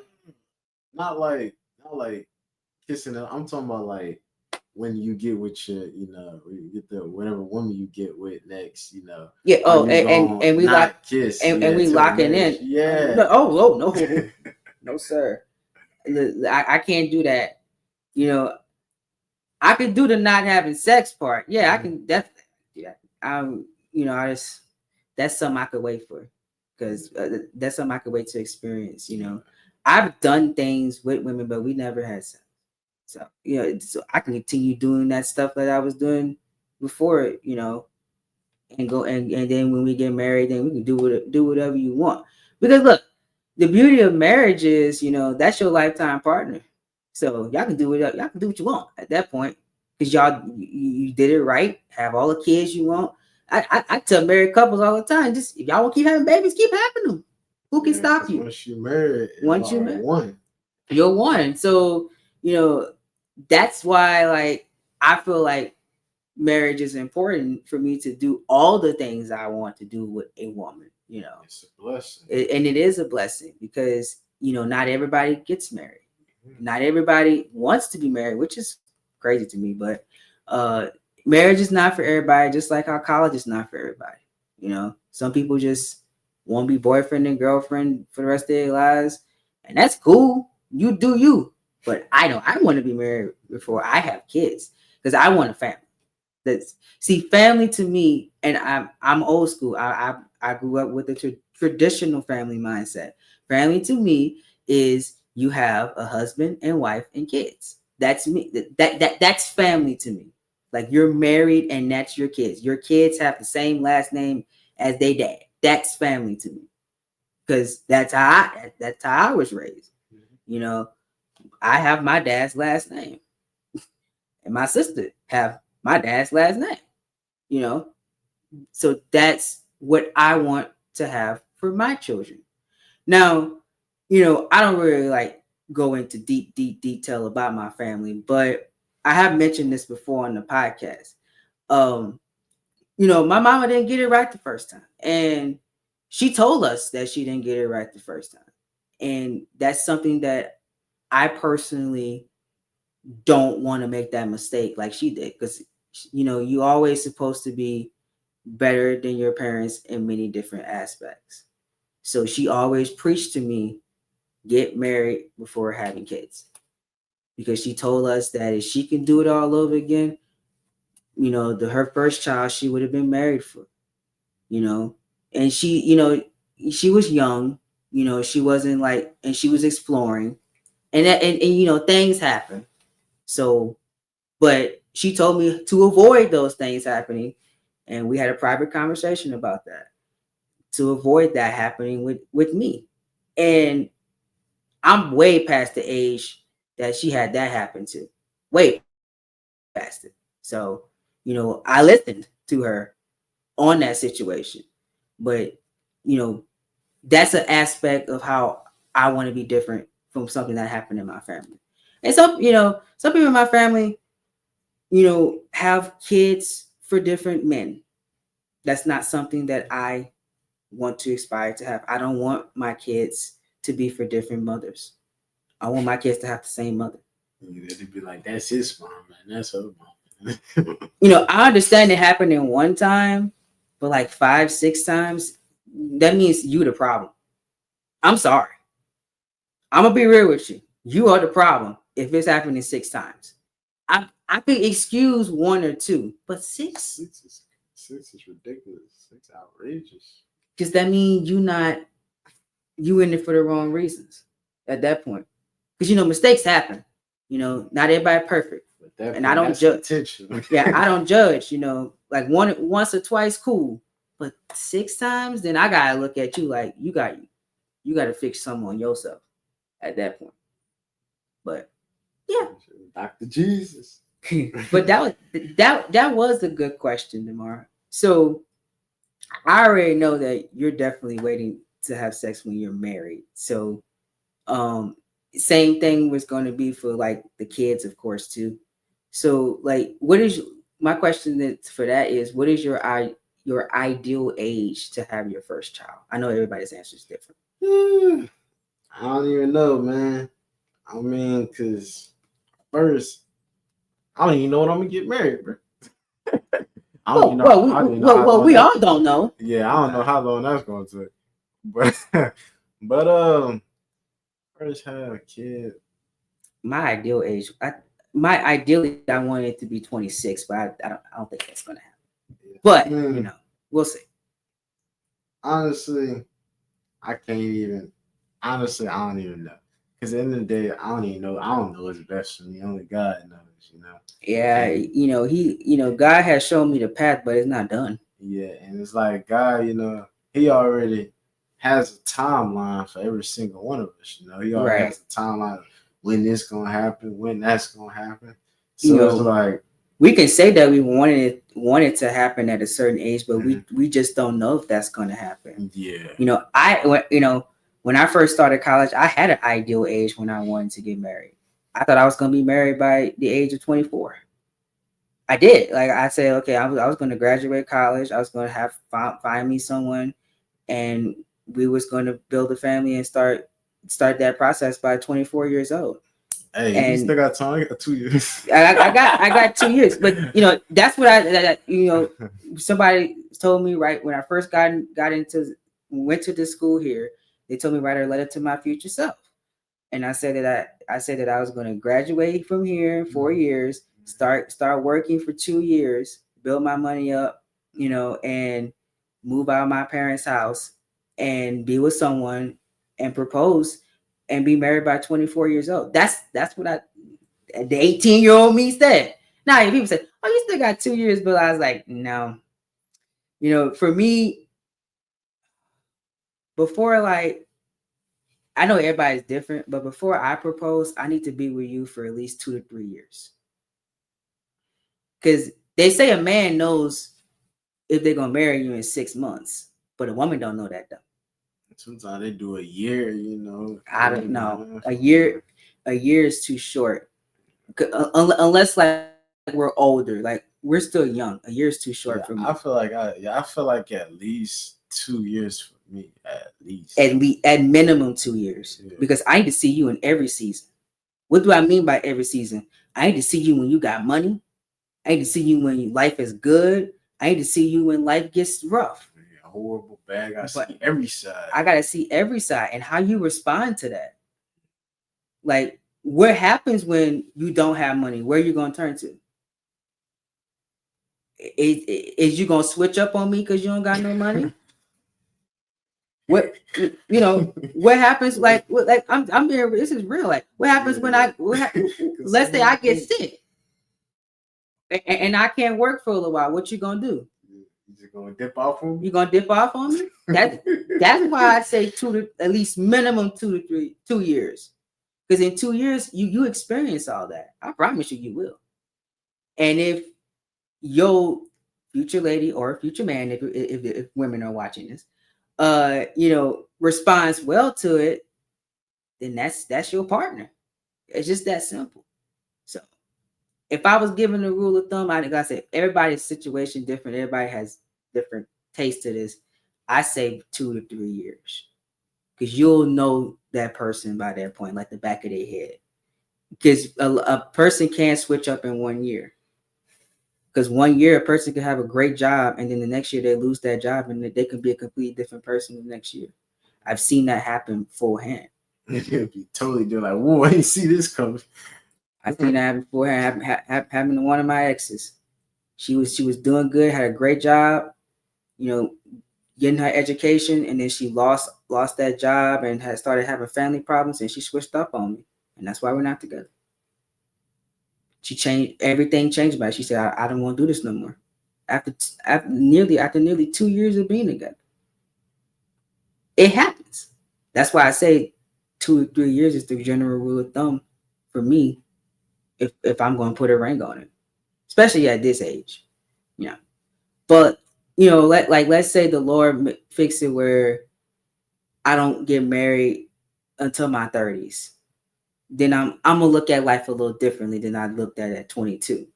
So like maybe if I find that person and we're like around the same age, then maybe we won't have to wait 2 years because we will know what we want at that point. And God might fix it where we get together faster because we're older. But honestly, we get married in 6 months. Yeah, I've seen that happen. People have gotten married in 6 months because they're older people. They live their life. They know what they want, and they ain't wasting time. So yeah, let's get it. Yep. But yeah. The question with that is I have no idea, man. I really don't. Like at this point, I really don't. Look at the dating scene right now, bro. Hard out here, brother. It is hard. But I mean, the most important thing is, you gotta have that discernment. You know what I'm saying? You gotta keep your eyes on God, and you gotta have faith and trust God that He has someone for you. Because a lot of times you be going through dating cycles and this and that, and it's like you could tend to give up. Like, I don't know if I'm gonna be married. I don't know if I'm gonna have a woman. But if you keep in your mind that God already has someone for you, then hey, you know what I'm saying? You just going through this and that to be ready to be the person he just like for what God has for you. Exactly. He just hasn't sent your person. Maybe your person's not ready for you and you're not ready for them. Yeah. That's what I always believed. I was like, I haven't met my person yet that I can lock in with is because I don't think the Lord says I'm ready for it. I don't think he's sending that person yet because he don't think I'm ready for marriage. Yeah, because if you, like I said, you want a woman of God, you better make sure you're a man of God too. And if you're a woman, if you're, you know what I'm saying, if you want a man of God, you better make sure you're a woman of God. You got to, especially like going into like Christian, like spiritual relationships, whatever you believe in, whatever God you believe in, going into a spiritual relationship, you got to make sure y'all both on point. Like going to church together, reading the Bible together, because I personally, I don't know about y'all, I need someone that at least believes in God. Yeah, you don't have to go to like I understand church is not for everybody, but you need to have a relationship. I feel like you should go to church. I feel like you should go to church. Like the hospital, But yeah, I feel like you should go to church, but I know like even one of my aunties, they still believe in God, but they just haven't found their church home. Not everybody has found their church home yet. Yeah. But she still reads the Bible and has a belief in Christ, and her life has been really, really good, since she started reading the Bible more and trusting the word. So I get both perspectives, but like for me, you gotta at least believe. You have to be a woman of God. It's like I feel like that's like my number one. And like number two is wanting marriage. It's just that simple. I'm not wasting my time with someone that does not want to be married. So I put it out there that when I first meet a woman, I tell them I date to marry. Simple as that. This ain't no I want some casual. I want a little. I don't say I want a little or fine or that's some fine stuff. No, I don't do all that. Why people say my mindset different from the average 22-year-old. But I date to marry, and that's probably another reason why I haven't found my person yet. A lot of these women don't date to marry. Not my age bracket, at least right now, because they still won't be outside. They still won't live. I want to live my life. I want to travel. I mean, having a husband, you can travel. Yeah, you could travel. Travel way more. You have more money coming in, right? Yeah, you can just chill out in the car while the man drive. Shoot, like here's like how my stuff will run with my wife. I'm a provider because my dad was always the provider. Now my mama worked too. So I would love a woman. I don't want a woman that just want to stay at home unless like she's pregnant, of course. Then she had to be home for like 2 months. Then I'll take care of everything. But I do want my woman to work. The reason why I want her to work is for a specific reason. She's working. If I'm paying, especially if I get to a point where I'm paying all the bills, right? She's working to pay for her nails, pay for food for the house. That's all. It's a big thing you do. Pay for food for the house and pay for the kids stuff. I got the rest. I'm pay for the hair. I'll pay for the hair. I'll pay for the hair. But nails, food, and like kid stuff is on you. That's what you're working for. I got bills. Simple as that. And I got clothes. Hold on. So you gonna pay for the hair, but you ain't gonna pay for the nails. I can't do both, bro. Yeah, I feel. Shoot, do you know how? But hair is more. I feel like hair is most important. I forget about the nails. You know what I'm saying? Hair, you right. Hair. Well, I care about both because I'm big on hygiene. Yeah, you don't want to see women with dirty nails and stuff. I don't. I really don't. Like, I can't imagine your nails being dirty. And you got heels on like that. That would like really embarrass me. They would be like, so that's your woman. That's your woman. My hygiene type chill, and she got dirty heels on. Like, look like her nails dirty and she wearing heels and flats and stuff. Like, no, you're gonna embarrass me. No, but I say like, yeah, I'll pay for the hair because that's just some. Because I still won't have some, like that a boyfriend does as a husband. But that's if I'm paying all the bills. That's the deal. But I believe in whatever the situation is. That's how we going. I believe in teamwork anyway. So like the debate of 50-50 is it just depends on the type of person you got and the type of jobs that y'all got. Sometimes you ain't gonna always be able to go 50-50. Nope. Depends on the situation you in, all that kind of stuff, circumstances. Exactly. Everybody's circumstances different. Everybody's help different too. Everybody deal with different things. As soon as somebody can't go 50-50, I'm finna leave. You talking about some of these women saying that if a man can't pay all their bills, then then he can't be with them. But the man was paying all his bills before he got with you. You see, they don't think like logically sometimes. Y'all getting with single men that have their own stuff, so he paying all his bills anyway. You're supposed to, like, a woman's supposed to make a guy's life easier, and a man's job is to put a woman into her soft girl era, make her more feminine. Because it's hard for a man to treat his woman like a queen if she ain't respecting him like a king. Exactly. So respect goes a long way. How you talk to your person goes a long way. How y'all deal with conflict goes a long way. We're just giving y'all relationship advice on this podcast right now. But that's the things I feel like that is missing in modern dating. They don't know what they want, and they don't know how to treat each other.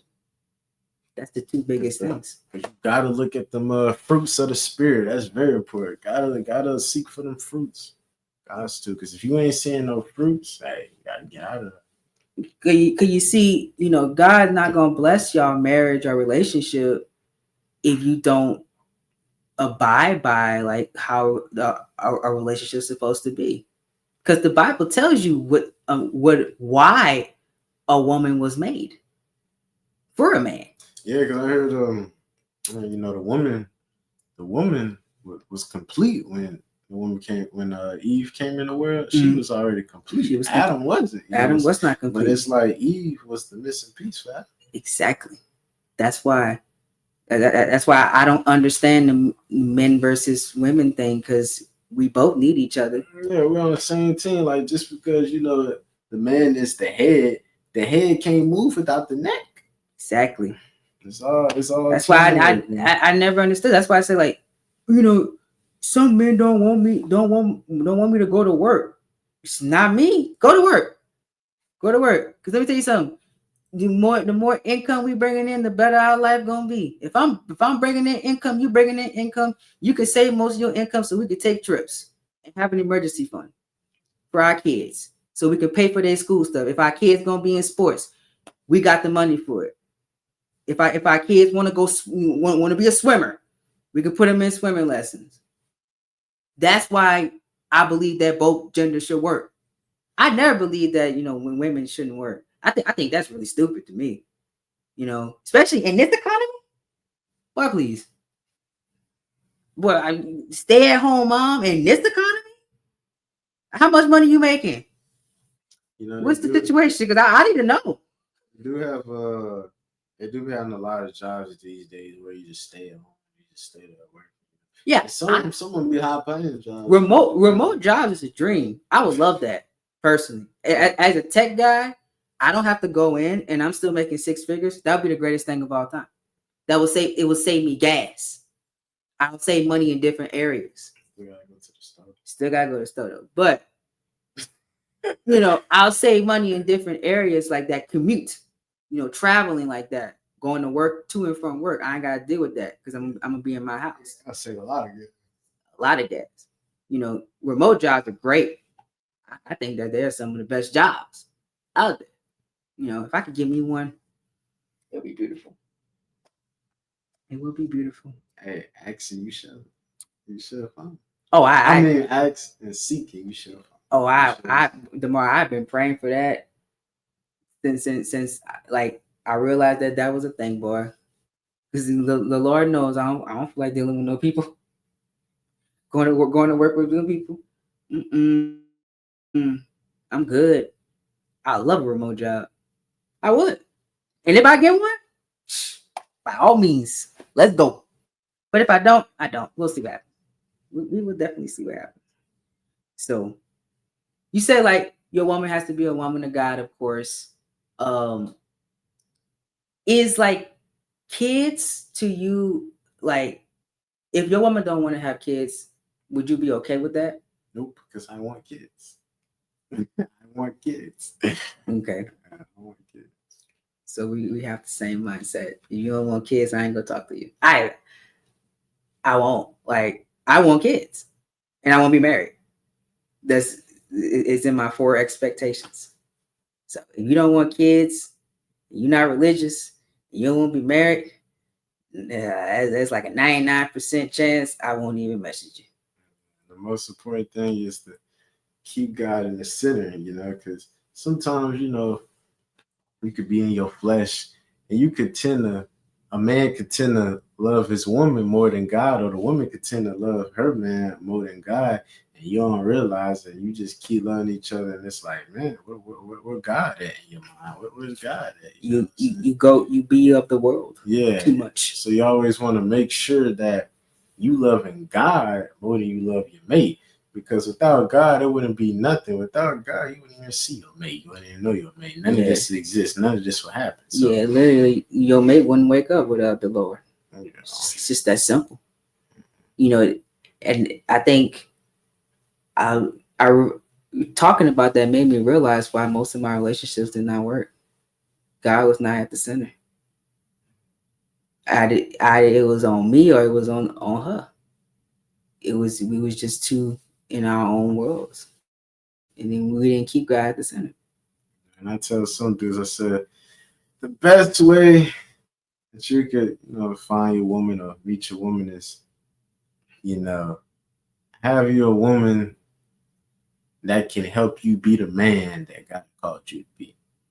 Yeah, you gotta have a woman that believes in your dreams as much as you do. It's just that simple. Because like I said, that woman is gonna push you to make sure you hit your goals. Because that's the reason why Adam was not complete. Because he didn't have the woman to push him to be complete. That's the entire point of why a woman was made. And a lot of times what we want, it don't be what a lot of times what we want and what we want to achieve God be having something greater, something different, something greater for us, you know. So like, you know, I've been looking at it, you know, as, you know, Bless you. Bless you. thank you. I've been looking at it as, you know, it's not about what I want, but what does God want for me in my life? You know what I'm saying? Because his vision is far more greater than ours. Mm-hmm. You know, the crazy part about it is he already had the vision set before we even came into the world. Yeah, that's true. You know, and like I really like just not to get off topic, but like I really appreciate that God brought you into my life because like I didn't really have a lot of like spiritual male friends in high school. Like I was very spiritual, but like a lot of the male people I was cool with really was not spiritual.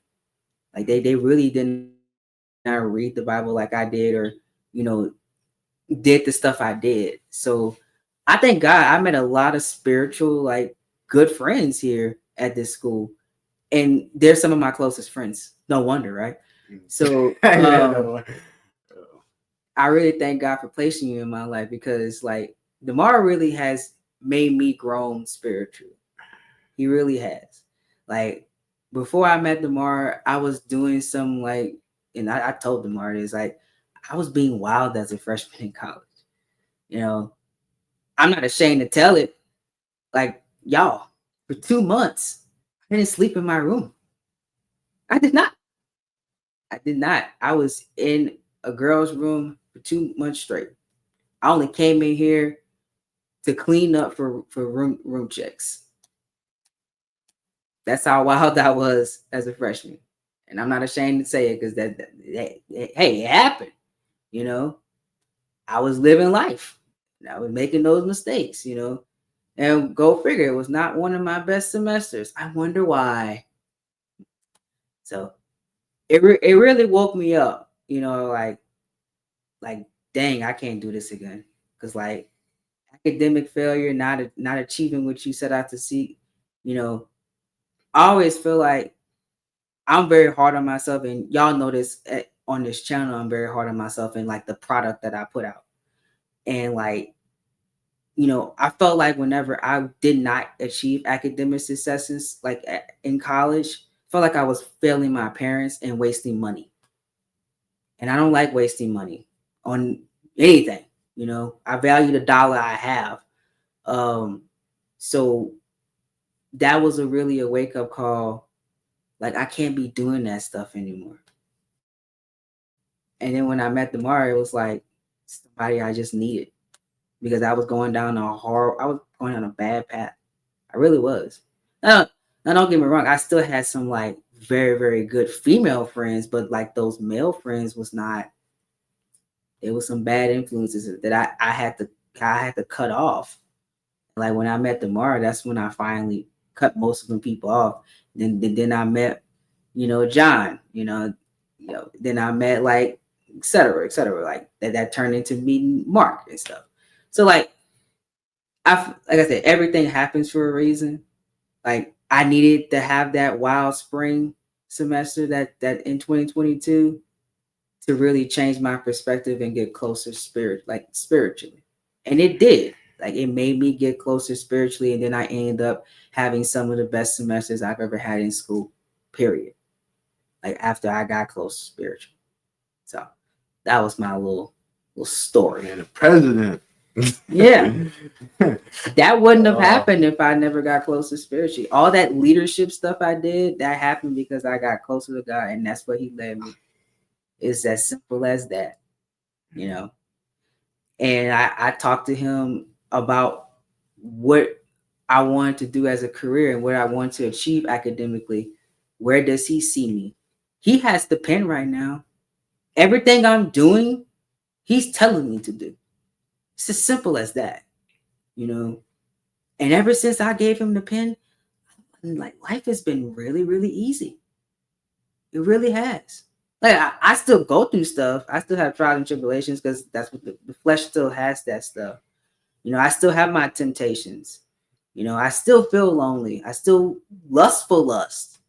It's not as bad as it used to be. Because like at one point it was really, really bad.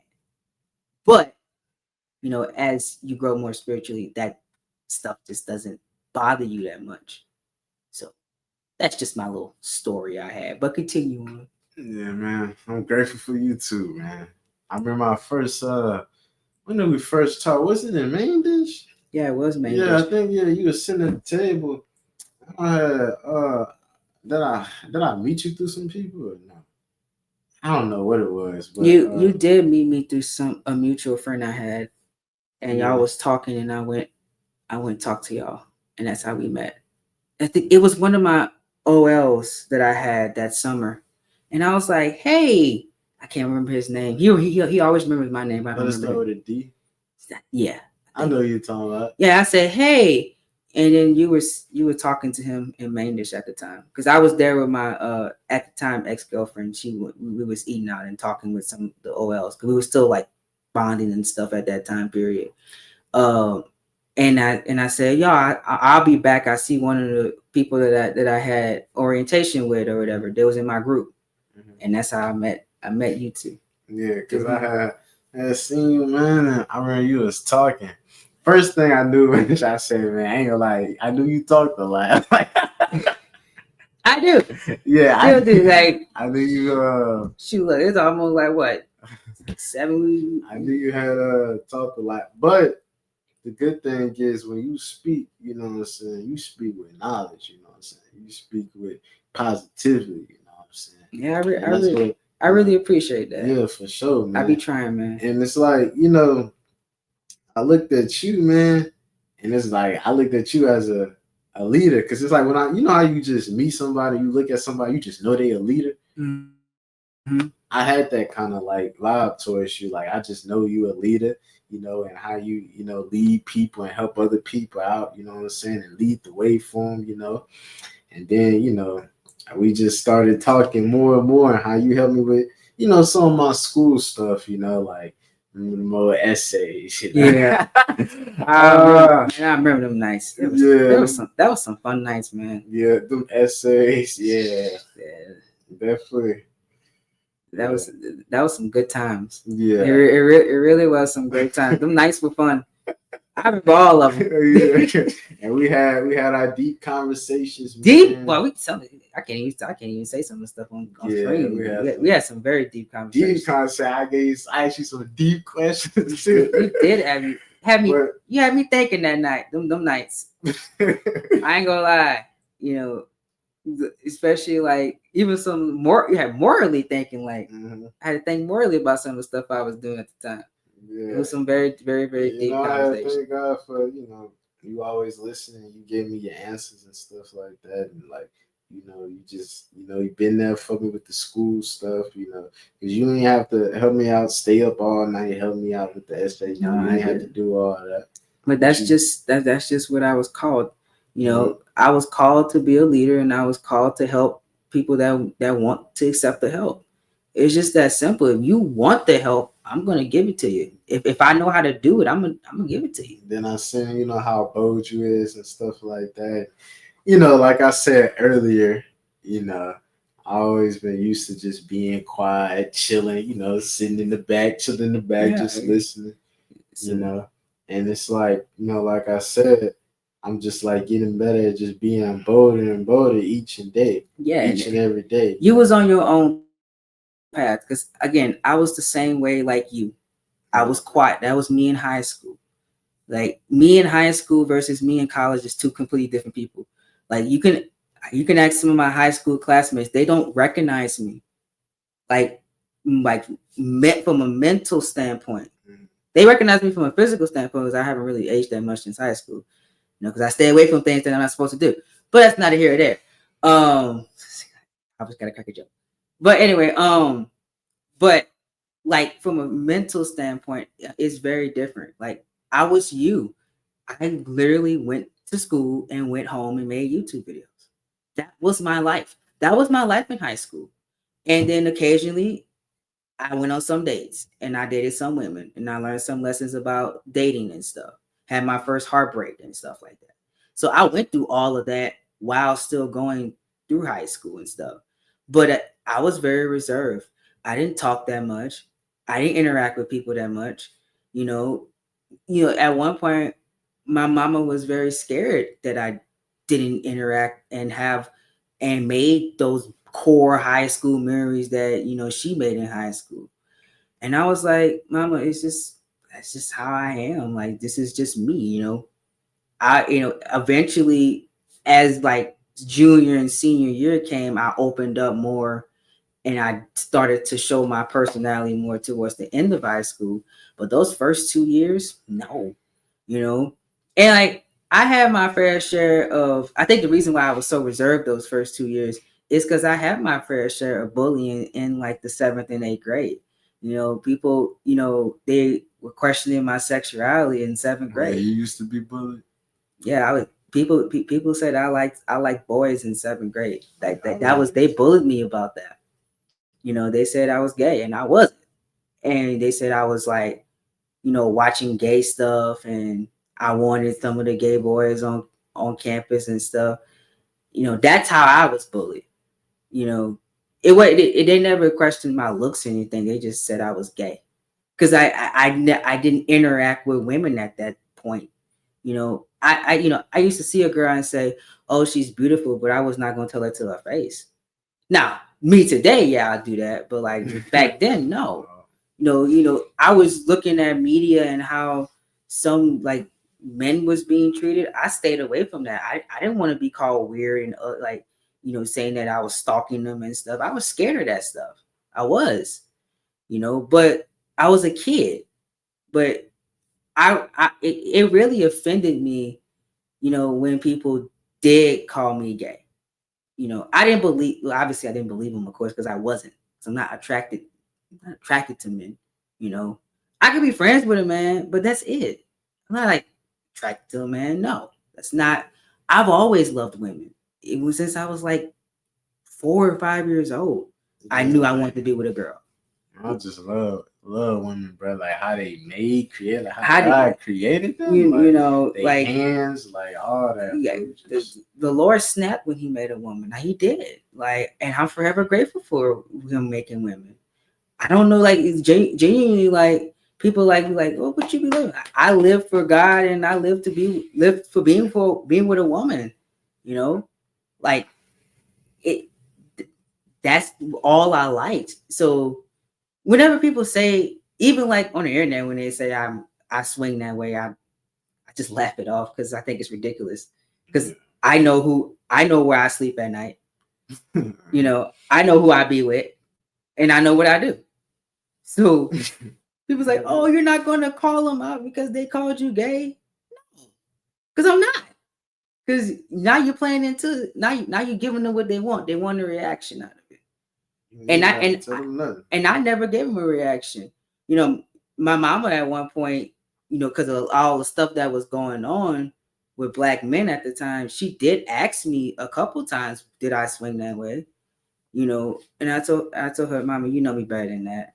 No, I don't." And again, all power to you if you do. That's your business. That's just not how I swing. And I never really was exposed like to that lifestyle until I got to college anyway. People called me that, but I didn't like when I got to college, I seen it firsthand. And what all they go through. But again, that's not my business. And I just stayed away from it. But yeah, that's how I was bullied. It was never really name calling. They just that technically is name calling. But like it was never like looks or anything. I took it as a compliment that people said that, I had the smarts like Martin Luther King, or I looked like him as when I was younger. I took that as a compliment because he's one of the greatest, people that fought for us as a community and stuff. At first I was like, nah, y'all, why y'all call me that? But as I got older, I was like, that was actually a compliment to me, because I really, some of the things that he preached and like I listened to, like I relate to that and I try to build that into my everyday life of how he was. So, but yeah. the gay stuff was ridiculous. Like I laugh about it now. I'm like, did they really like call me that? Like what? That's like crazy. it was When insane. you look back, things people used to say about you, like, man, that's funny. That's really It, funny. Like you actually thought that about because it's because of how I talked.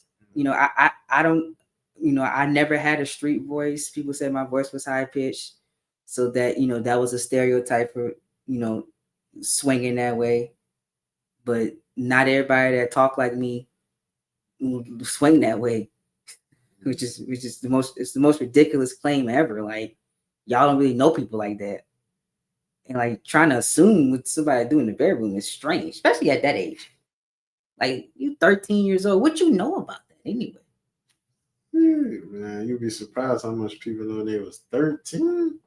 And then like say those same people I went to middle school with, female wise, when I turned like 18, 19, 20 years old, they was in my DMs. But they called me gay when I was 14 years old. And they I don't forget, especially when someone like calls me out my name and disrespects me, I never forget that. They might think I forget. I don't forget. So they be like, "Oh, you look so handsome right now. You got a woman?" And I'd be like, "No, but it won't be you though." Because I'd be like, "Remember in 2000?" And I said a year, 2016, you called me gay. I didn't forget. So no. And I just delete the message. I'm petty. Hit that. Delete. I'm petty like that. I don't forget. So if you call me out my name and you never apologize, and now you want to be with me, now you got a crush on me after all these years, girl, please delete. And I did it. There was like 10 women. 10 of them did that from when I was 18 to 20 years old. When I first started college, 10 women that called me gay whenever I was in grade school was in my DMs. Yeah. 10. Sheesh. And I turned down every single last one of them because I remember each instances. And it was like, how you remember the date? When you disrespect me, I don't forget the date. That's something I don't tolerate disrespect, and I don't forget. And unless you apologize, then I forget about it. But you never apologize to me, then I won't forget, and I always hold it against you. You never gave me an apology, so I ain't gonna talk to you. It's just that simple. Y'all learning a lot about me tonight. It's supposed to learn about tomorrow, but you learning more about me. But like, where did you have any instances of bullying like growing up? That was the only instances I had. And most people that bully me, they hygiene's horrible anyway. So I guess I'm the winner. But good anyway. I mean, bullying. Honestly, I'll say. So I used to go to this sports camp, right? Yeah. The summer camp, right? And I would always wear blue, right? Mm-hmm. So someone asked me, it was like, okay. They was like, they were gonna call me Blueberry because I wear blue a lot, right? Yeah, call me Blueberry because I wear blue all the time. So I was like, what? Oh. Yeah, how old was I? Said I like it had to be like what, like 9 years old, 10 years old, yeah. 9, 8 years old. Children. So me being a little kid, I was like, oh, that sounds like a cool nickname, Blueberry. My favorite color. So everybody started calling me Blueberry during the summer and stuff. And some people knew my name, but they just started calling me that. And I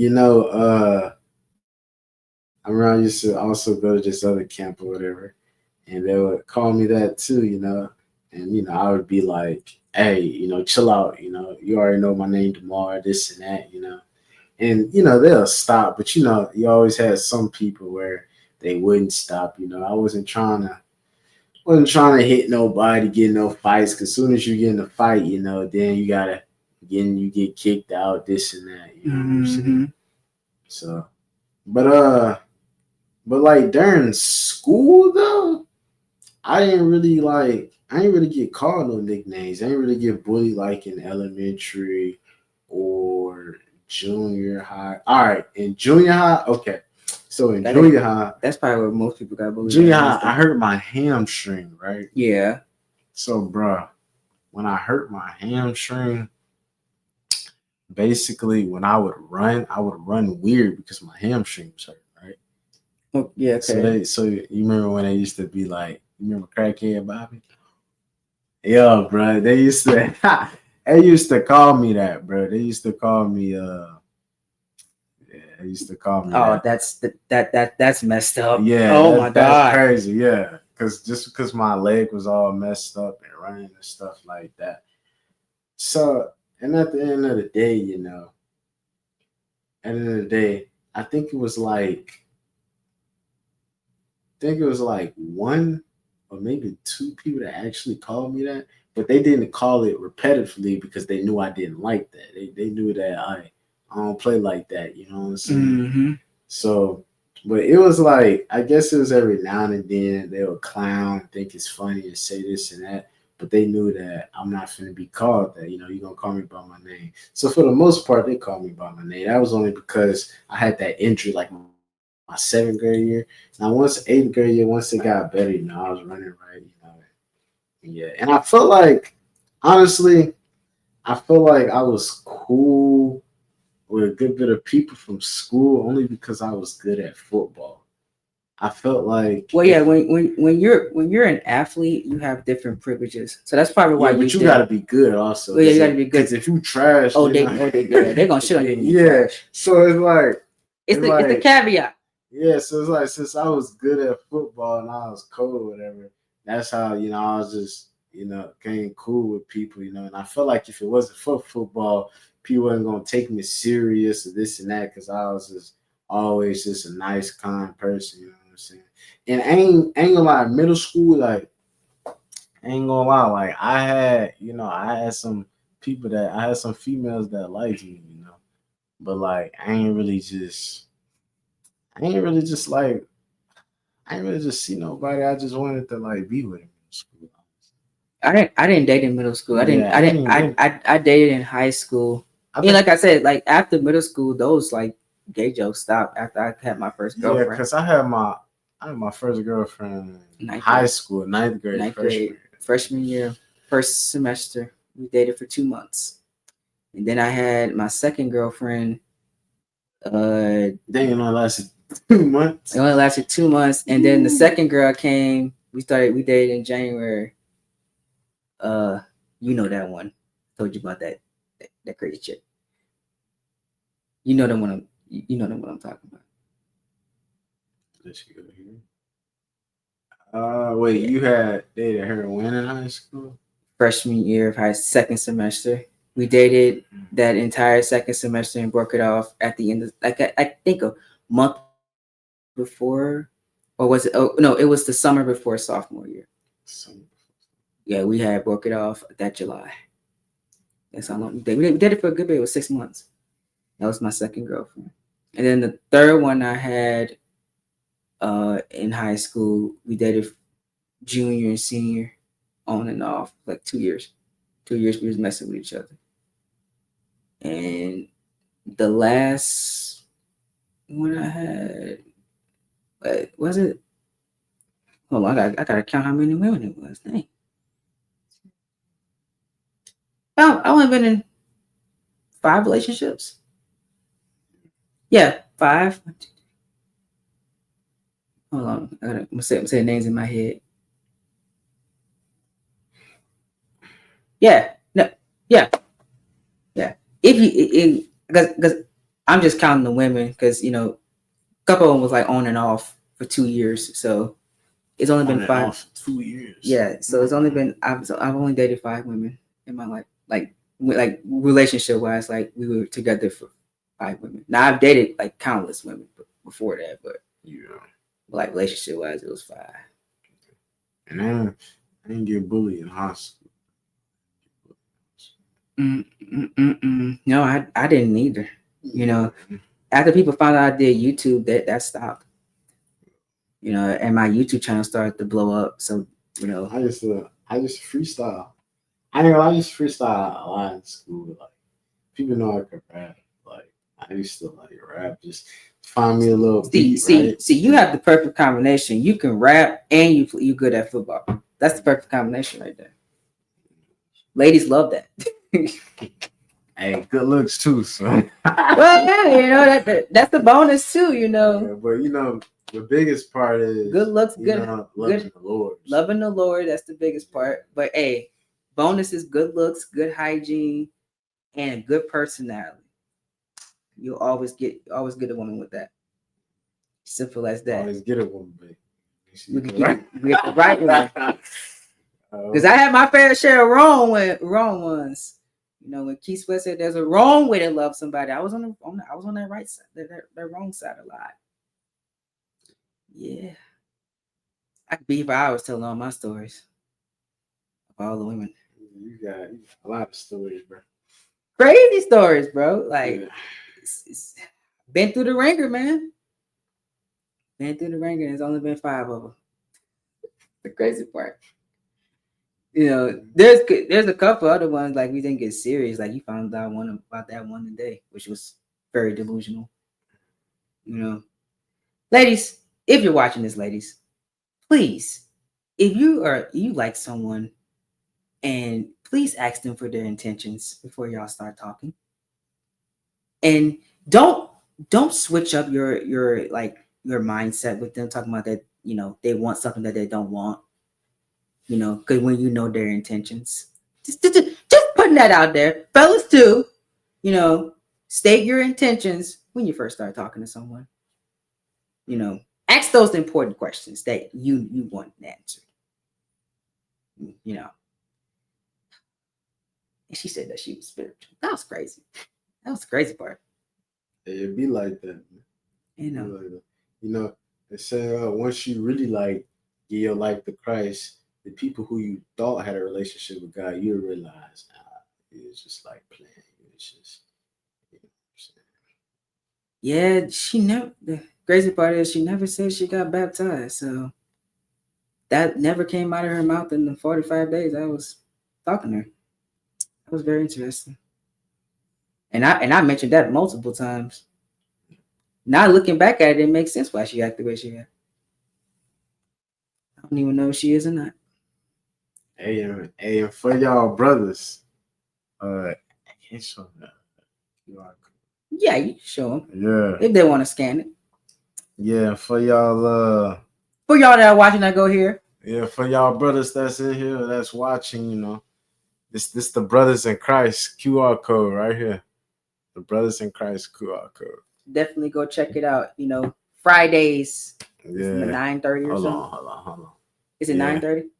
Yeah, 9:30, but tomorrow night gonna be 9:45 actually. Okay.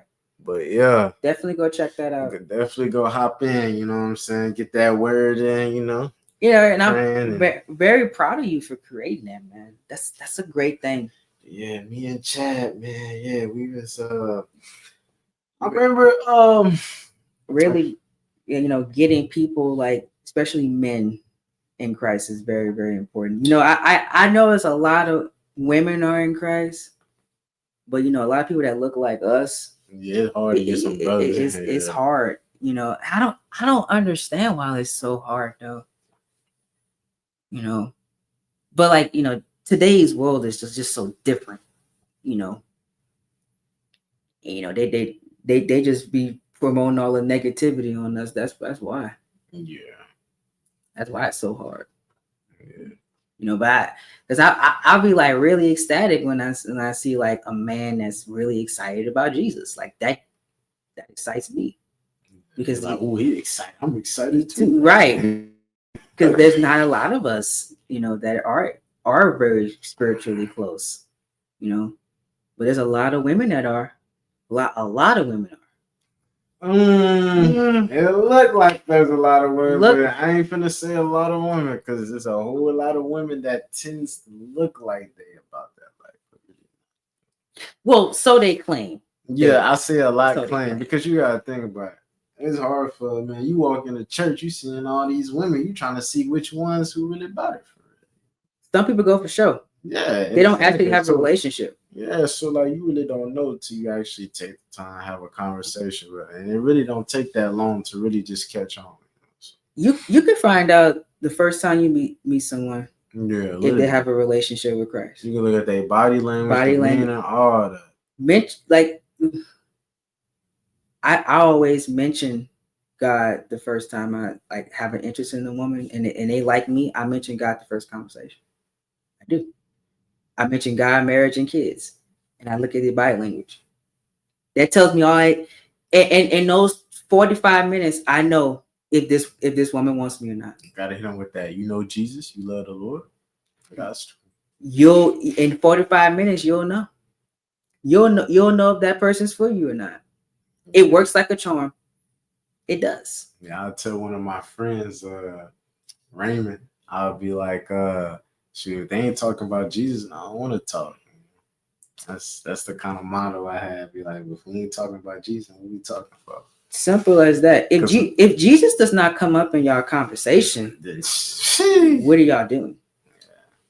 You're wasting your time, honestly. Especially if you're spiritual. It ain't gonna work. I promise you, it's not gonna work. You gotta have some type of relationship. Simple, Awesome. But like pray a song. Pray like I said, because like we all have days when we down. We down, yeah. But it's always good to have somebody to pray for you when you're down. I just had a day like that 2 days ago, so like, I get it. I'm not always the most uplifting person.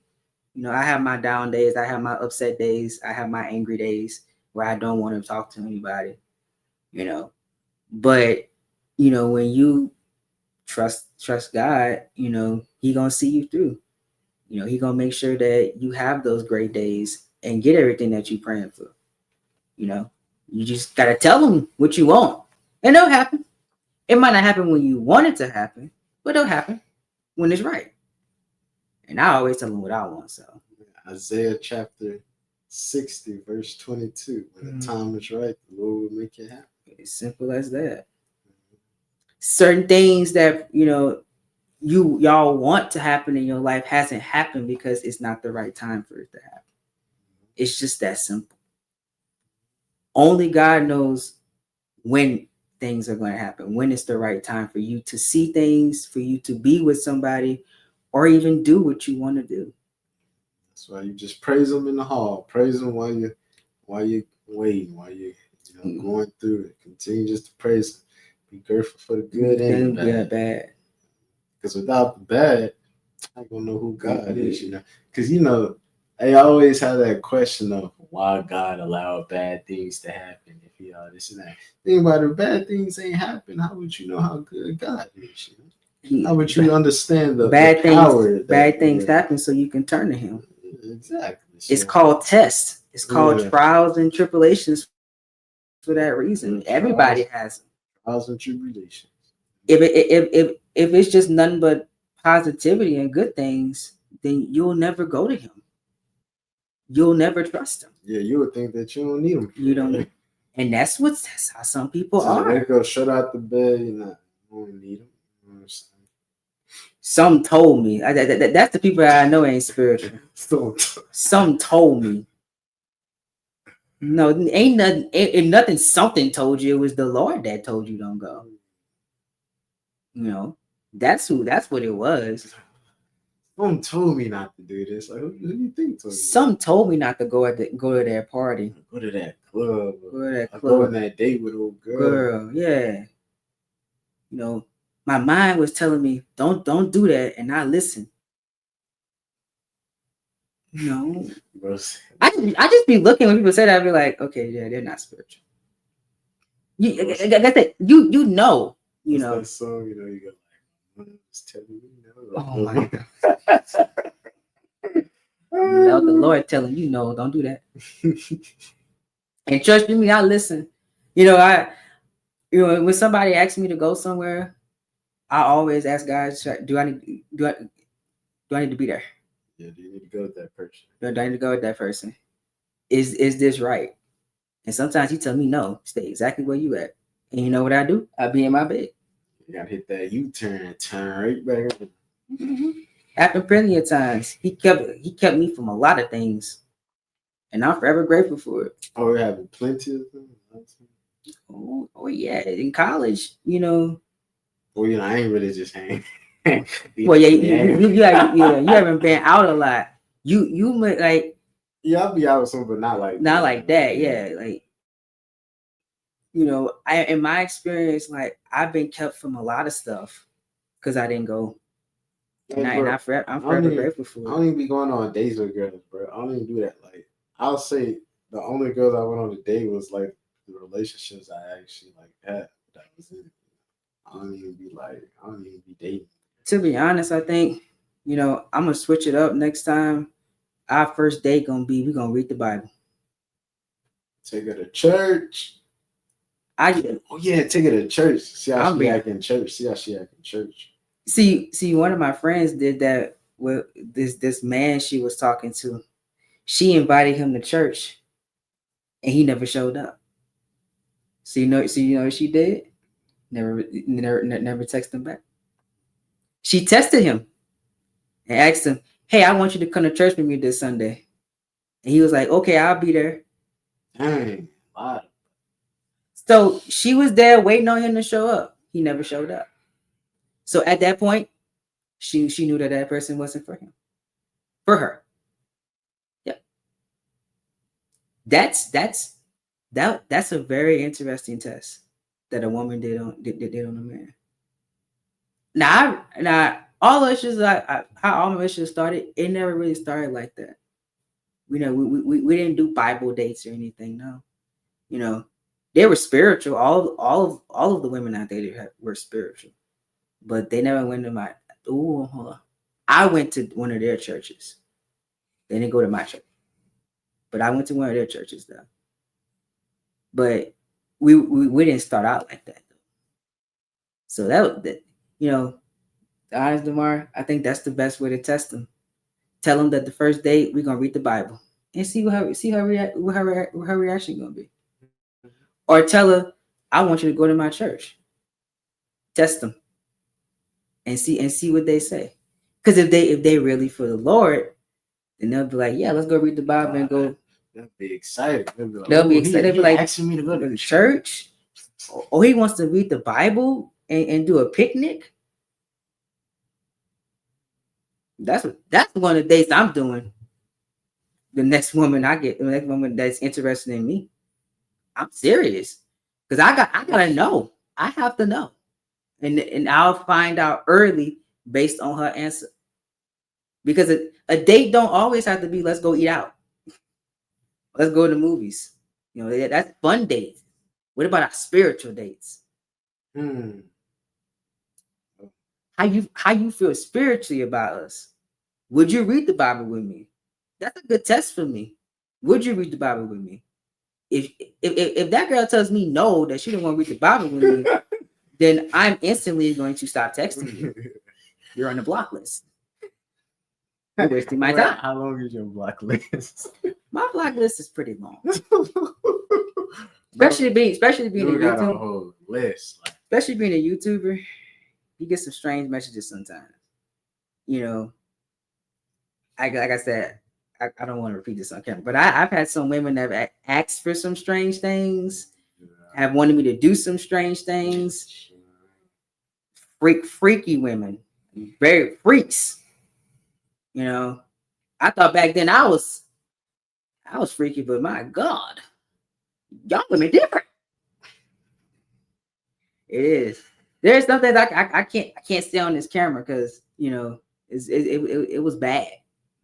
That my block list is pretty. I'll say okay. The most my block list on is Snapchat. I would say that's the longest block list. I don't even be on Snapchat like that. Instagram's the second and Twitter's the third. My Facebook block list is not that bad. It's just like mostly like bots that I block. After somebody get hacked or something, I block the account. But my Facebook block list is not long. It's my Snapchat one. It is. Cause like these random females just be sending me like pictures of them with no clothes on. Like it's not a turn on for me. That's so high school. Like what? I don't want that no more. I really don't. Like I'm really getting old. Like that doesn't excite me anymore. You know, how do you, how is your relationship? That's what excites me with Christ.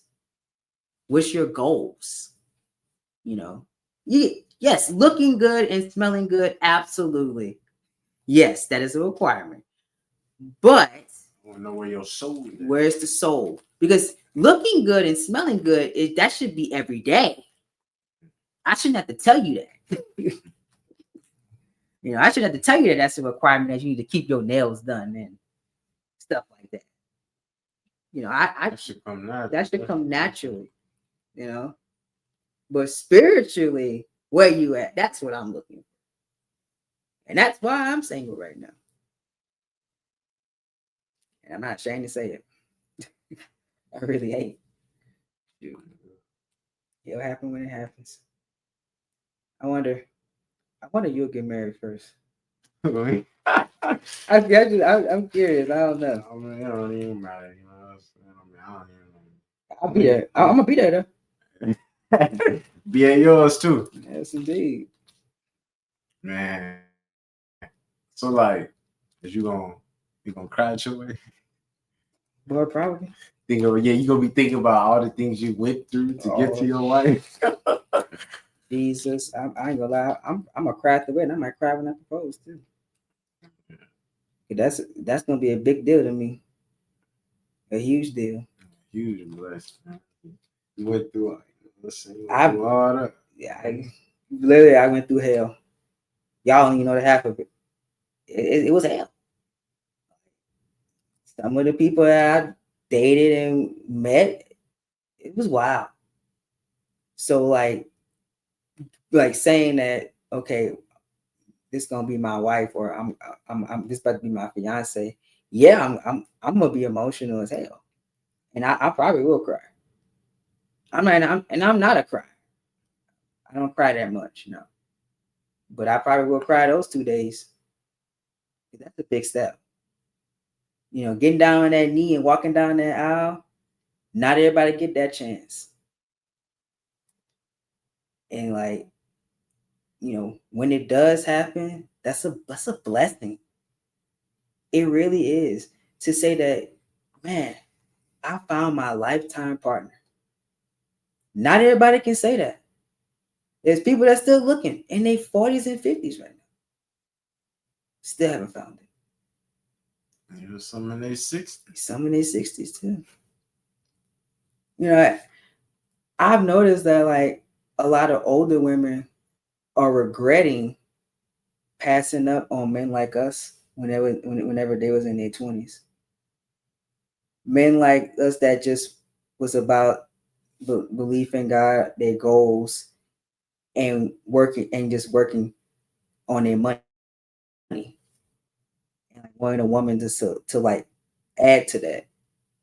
A lot of women passed up on us because we were considered boring, and we wasn't like fun enough for them, and now they regretting it because toxic enough. When toxic enough, because people like us are married now.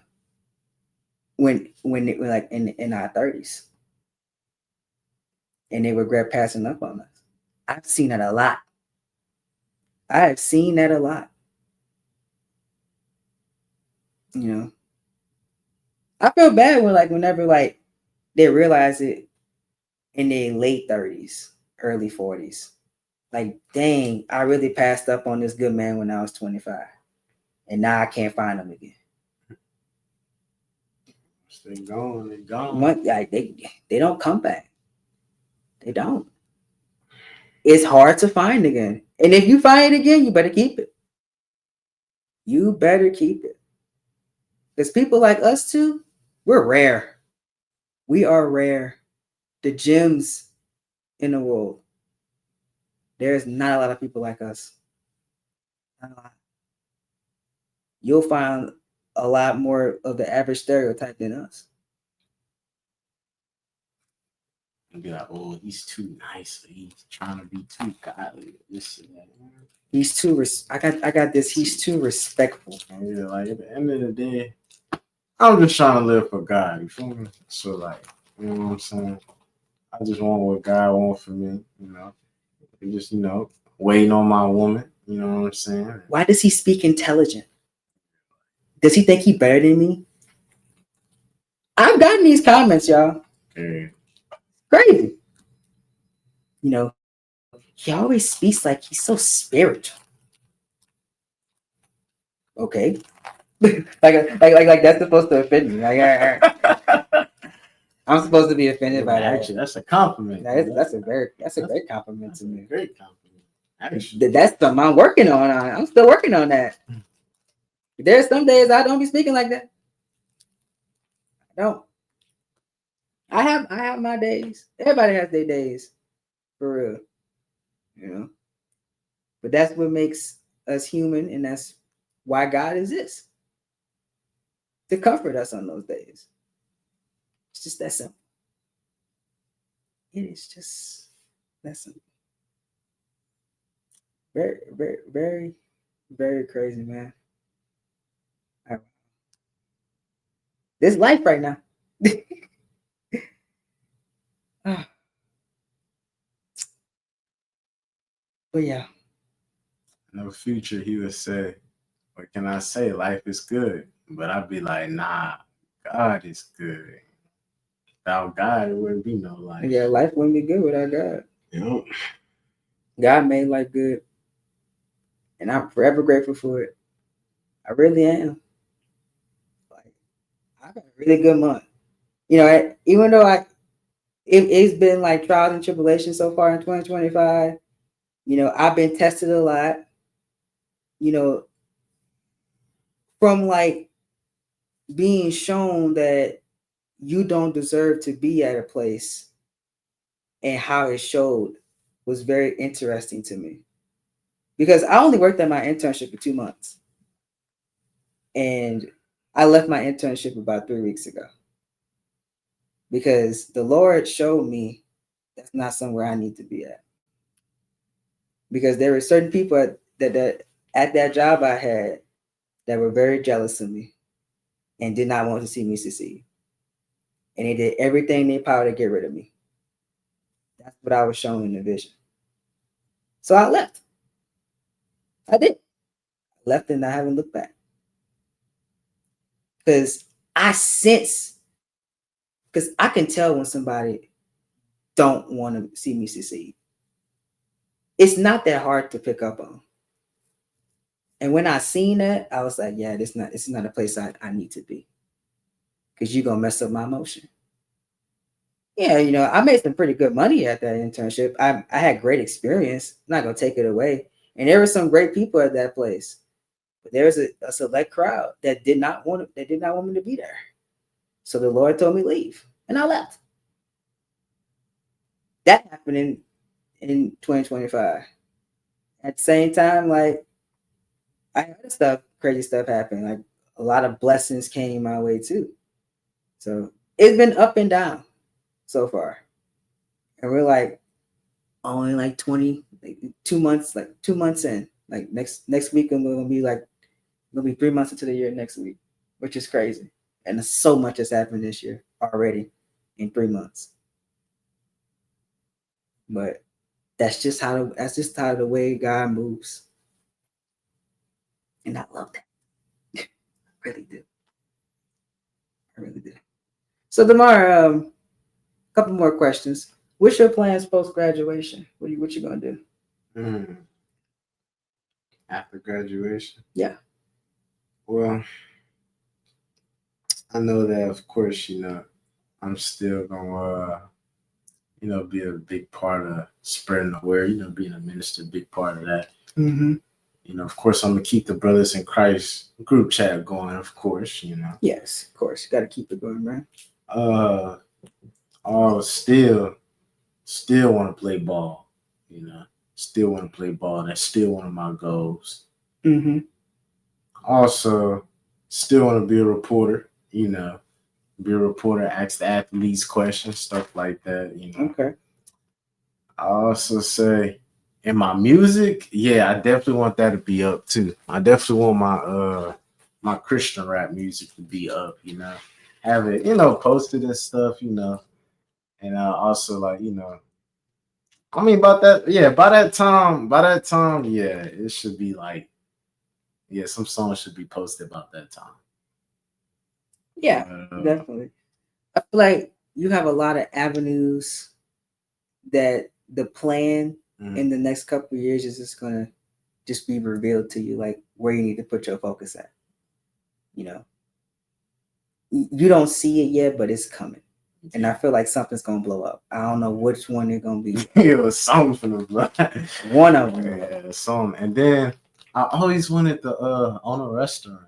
Cause I got some businesses that I wanted to create in mind too.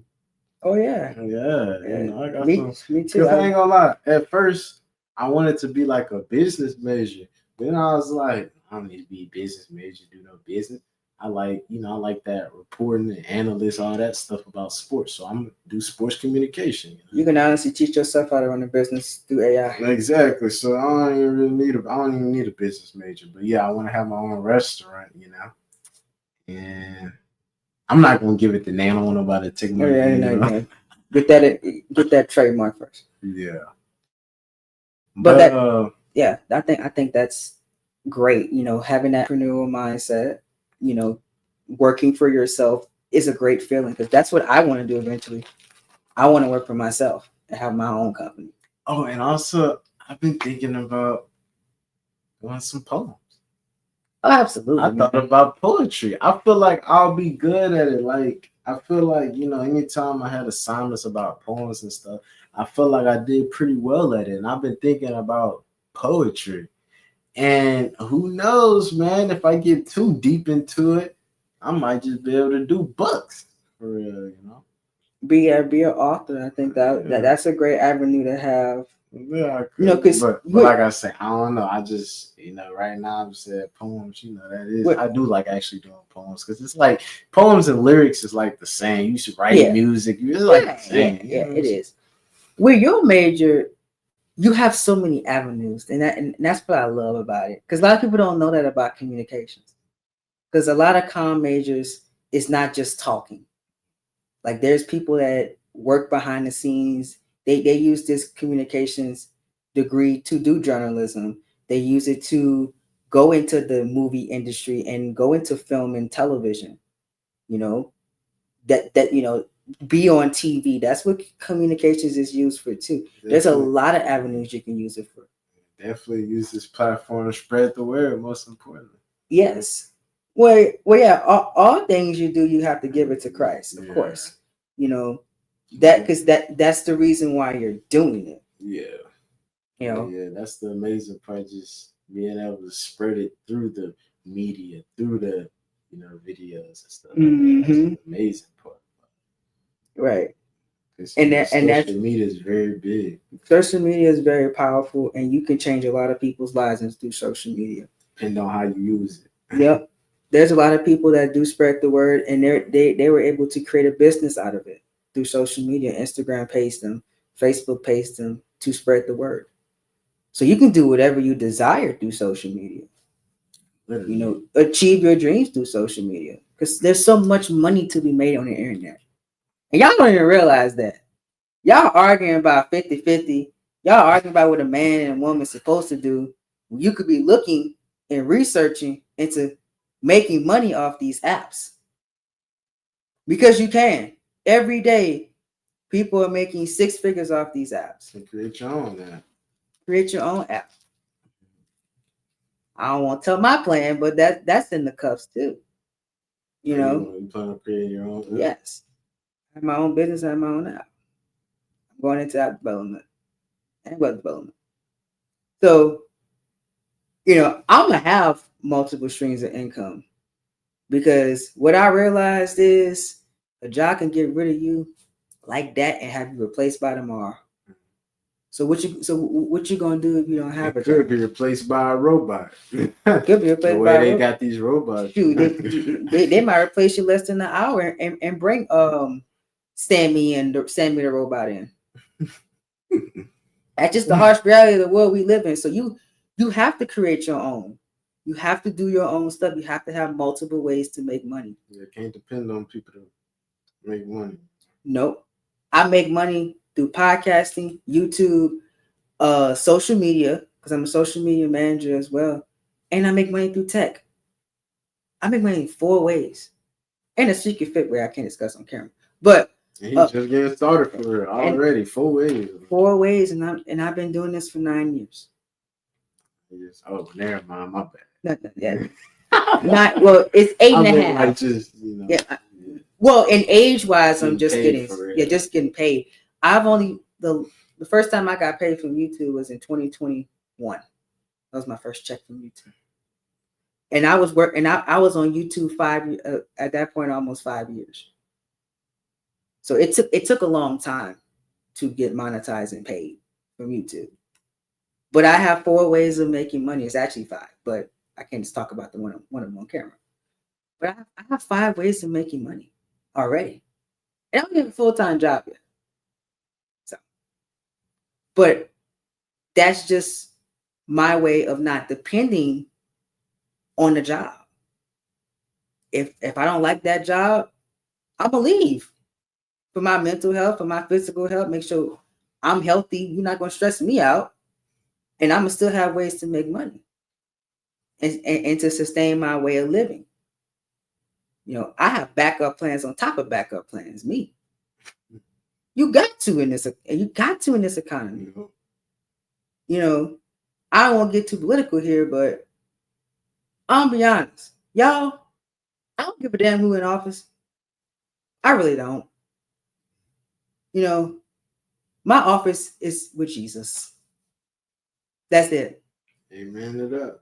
That's it. So you can either complain about it for the next 4 years, or you can just, you know, trust in God and get your money. I'm going with B, me. That's what I'm going with. I don't know about y'all, but that's the one I'm going with. You know, like as you get older and you realize stuff and you get more spiritually minded, that world stuff don't matter. Because the God gonna take care of me anyway. He did it all my life. He gonna continue to do it as long as I trust him. The same God yesterday, the same God today, and he gonna be the same God tomorrow, same God next week, same God next year. Yeah, 100 years from now. How long? He never changes. Yep, never changes. As long as you follow his word and you live through him, you're gonna be fine. That word stays the same. And it stays the same, and it always hits. It always is. What's the word I'm trying to think of? Perfect time. Or no, it's always reflective. There we go. Yeah. Okay. Reflective to the world that we live in today. Go read that Bible. I promise you, a lot of stuff that's in the Bible is happening right now, at this hour. That revelation. Read that revelation. That revelation be. Lord, what are you gonna do when Jesus come back? I'll be excited. I'm gonna get on my knees so quick. Like, thank you, Jesus. Mm-hmm. I'm ready. Me. I hope it happens. I hope it happens in my lifetime. I do. Hey. I'll be ready. I will. So like, I ain't gonna lie. And we've been this. I ain't gonna lie. So this question, this probably would be a whole nother topic. But we can like talk about it here for just a few minutes. I guess a little bit. So like, geez, I ain't know it was that late. What are some things you would want to do in your life before Jesus comes back? That is a great question. This probably gonna be the last question of the podcast. That's a big. This gonna be a minute. But I would say, me personally, I would like to be married for one, because that's something that I have been praying for, since I became an adult. Like that's always something that was in the goals, lifetime goals, is to have marriage. I don't care what anybody says. There's nothing like being married. There's benefits that will outweigh all the negatives of being married. When you're married to the right person, you're able to do so much. And fun fact for men, when men are married, they live longer. They do. You live up 10 plus years longer because you're married to a woman. Oh, I thought the women usually live longer than the men. They do too. Yeah, women traditionally do live longer than the man, but men like live longer. Like they have a longer life expectancy too when you're married. I read about that too because I was like, wow, like the average age, people going to be with the Lord, when they're married is about between like 75 to 95 when you're married. When you're not married, as a man, you're expected, to not live that long, which is absolutely crazy. Like, wow, I never would have thought about that, but like reading the Bible, it makes sense. Why? When I read the Adam and Eve story last year, I figured out why men don't live that long when they're single than compared to when they're married. That's why, like, the benefits of being married as a man is fruitful. Also, when you're a woman, you age slower when you're married. Wanna know why? A lot of women are stressed out because they have to pay all these bills. They have to do this, they have to do this, have to provide, do men stuff and women stuff. So it's stressing them out and it's aging them fast. But when you have a man, you don't gotta worry about all that. You could be in your soft girl era. And it is true. The woman typically do live longer than the man. Sometimes they live at around the same life expectancy. It depends on how you take care of yourself and any health problems that come through. Because I did my research on this like a couple months back. But yeah, marriage is something I want to have before Jesus come back. Number 2, kids. I want to have my own family before Jesus come back. Because that's something that God laid on my life, that I will have a family. I will have kids. I don't know when it's going to happen. Whenever he says it's time, it's time. But that's something I want to do before he comes back, is to have kids. How many? I would like probably 4. That's my minimum. I thought you was going to say 3. Nah, I want an even number. 4. So you want 4? Okay. 4 kids. And she had that paper feeding them kids. Yes. I know, and economy different. So that's why you got to marry the right one. So, having 4 kids, wanting 4 kids, my wife is going to be very, very important, because I got to pick the right wife if we're going to have all those kids and take care of them and nurture them and make sure that they're good. Because there's a lot that goes into having a child that a lot of y'all don't realize, young people, about popping out these babies. And I really just want to spread the gospel too. That's a big thing. Give back, all the fruits of my labor, I still want to give back to, like, for the money I'm going to make, put it back into God. Give him more than 10%. I don't want to just give him 10%. I want to give him like 20 to 30%. I want to have it like that, and really show, with him, how much I love him by giving him more and spreading the gospel more. Somebody, a lot of people, Demar, has been crazy, have said that I might be a preacher one day, or I might be a minister. I've been getting that a lot the last few months. If that's something that God lays on my heart, I would love to do that eventually, or just be a deacon in my church. That's something that I want to do too, eventually. So one of those 2 things I would like to do within, like, my church house itself. Owning my own businesses, making sure my community is good, making sure my community believes in Christ.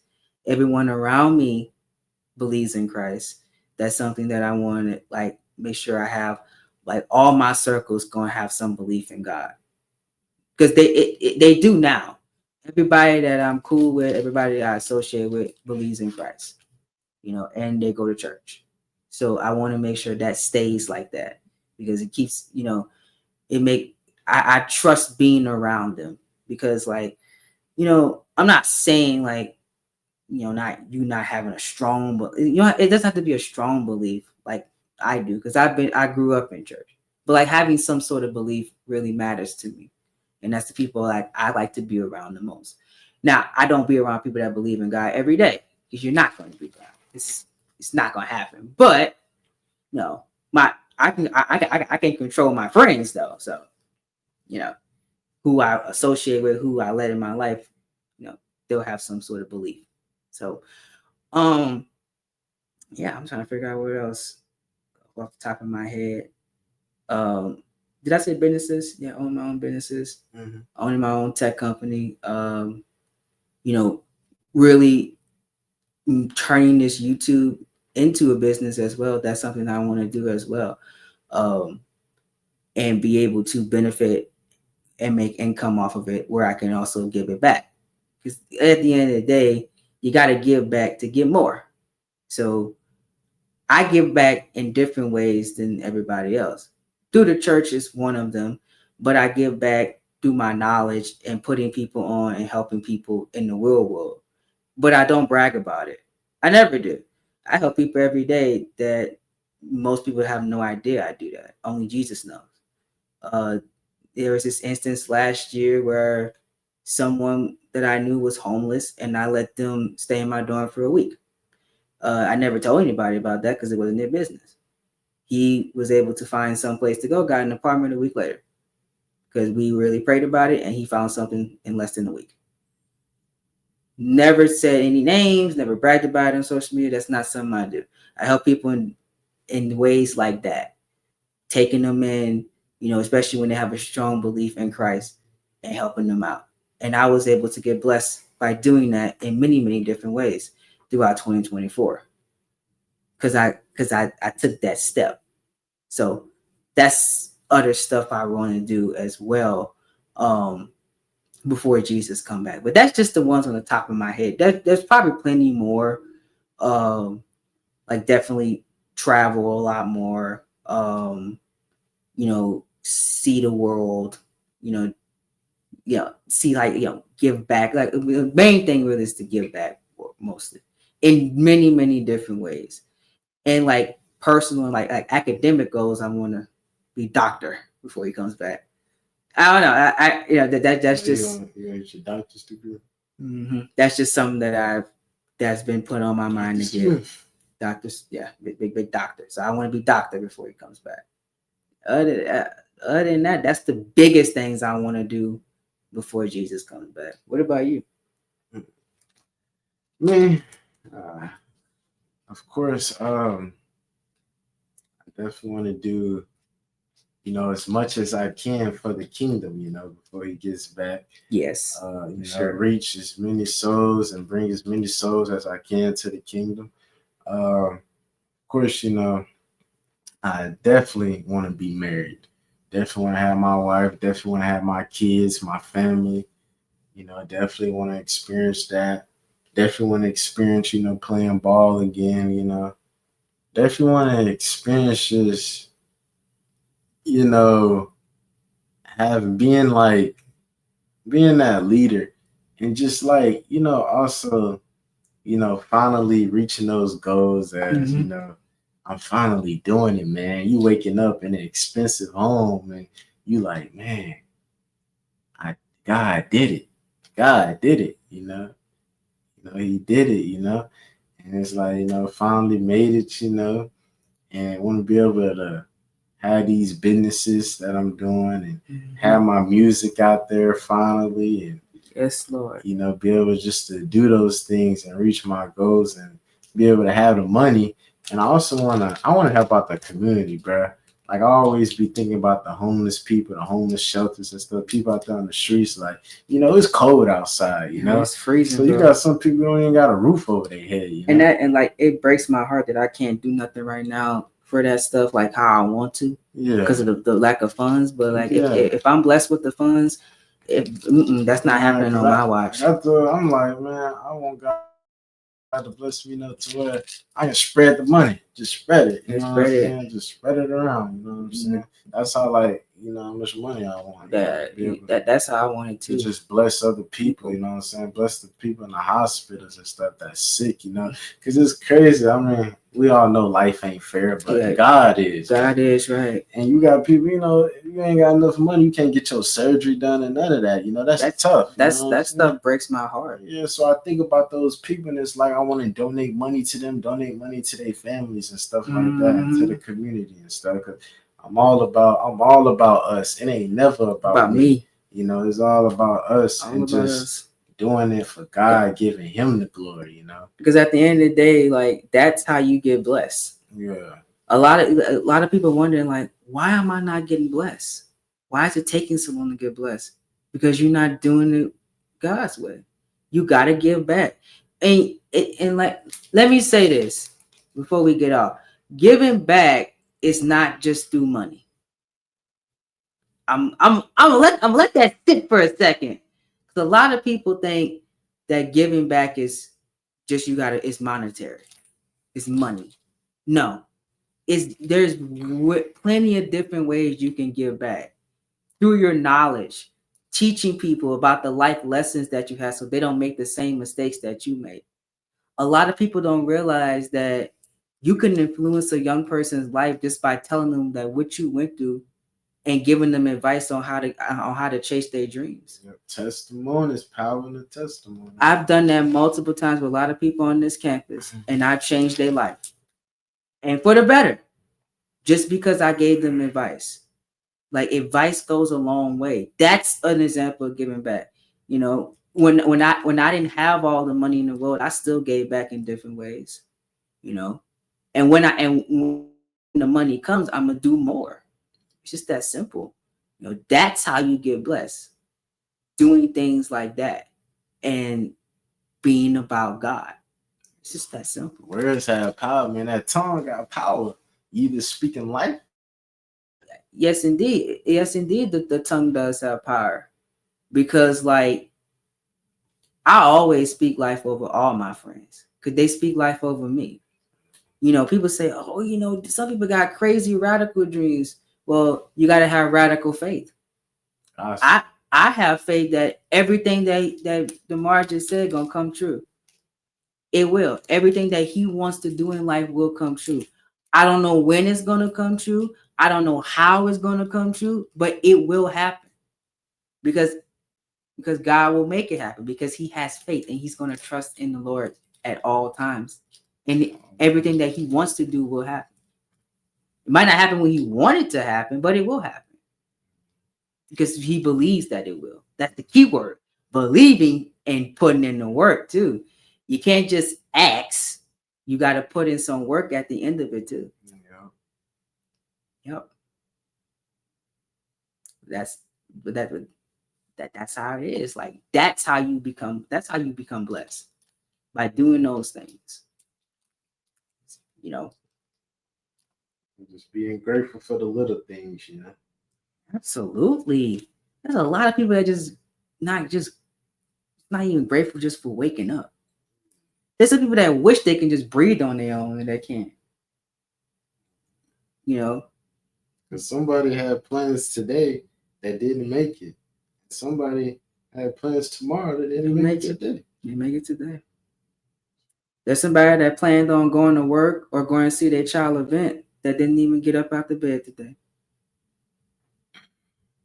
And when you think about it like that, you really, really become grateful. Yeah. You know, let's think about this. There's somebody that was like walking yesterday and not walking today.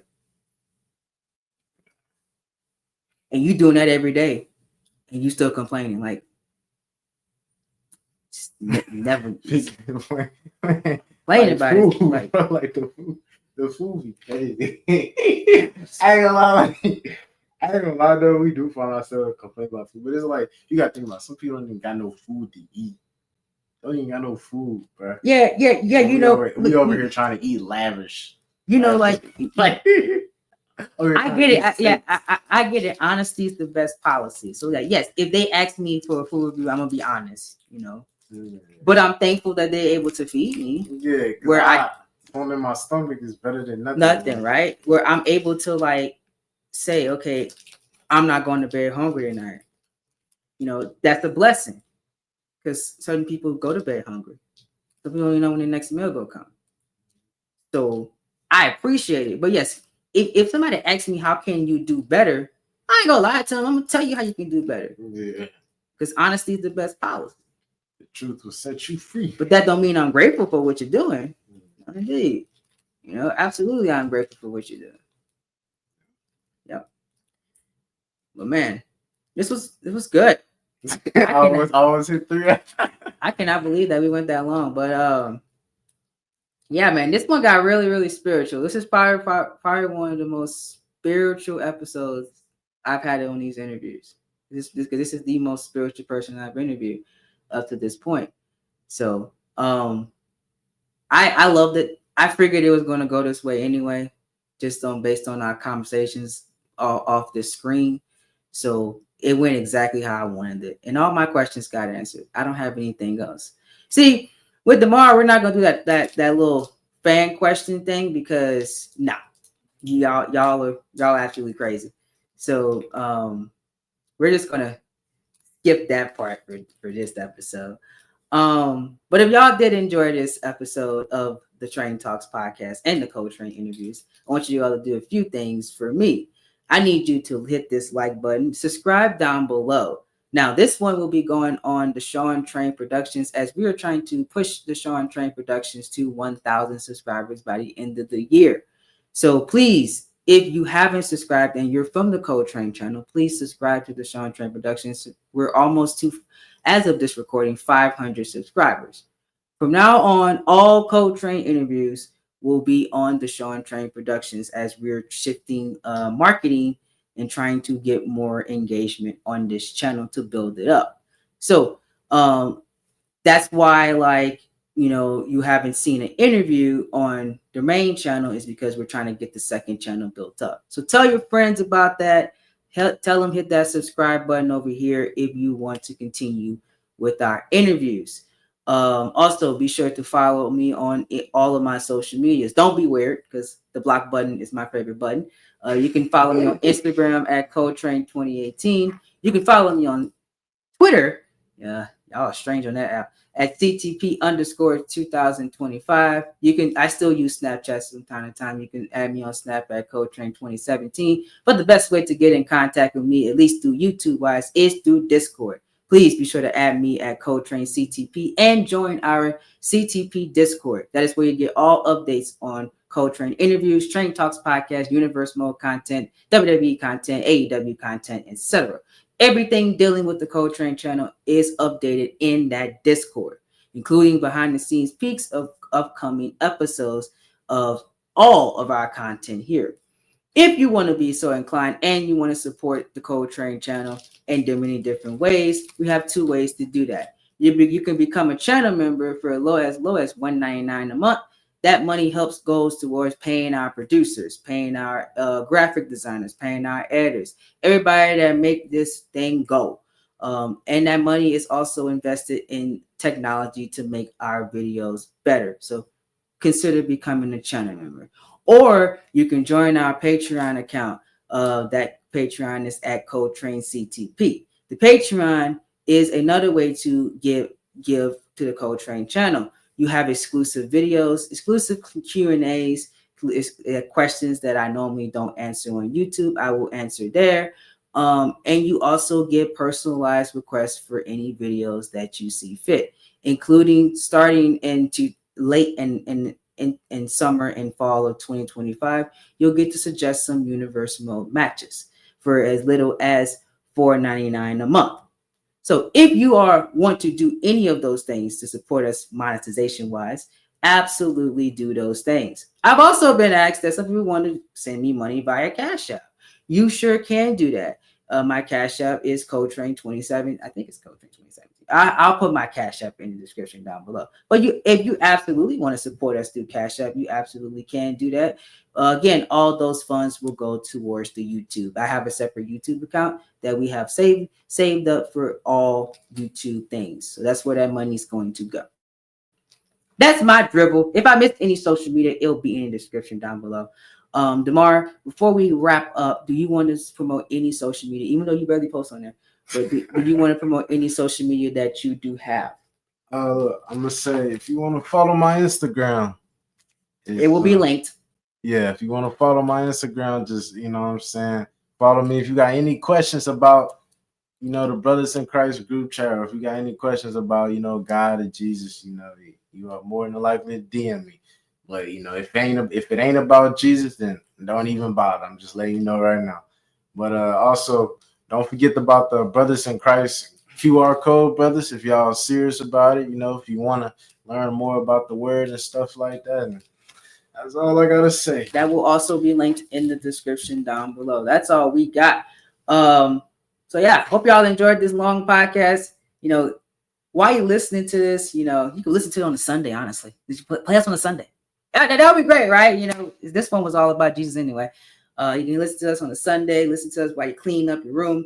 I don't know, studying. I don't know, whatever you're doing with your life, or even doing some work while you're at work on your lunch break. Put Train Talks podcast on. I would really appreciate it. This was a long one, probably the longest one we've done in a long time, but I loved every second of it. Be phenomenal or be forgotten is not just a saying, that is a way of life, folks. If you're not phenomenal at everything you do, you will be forgotten. You also got to make sure you have faith. And remember to be glorious at every single thing you do, even if it's just walking down the street. Just be glorious at it, because I promise you, it will pay off. I've been your host, Coletrain. This has been the Train Talks podcast, and I will see you guys in our next Coletrain interview.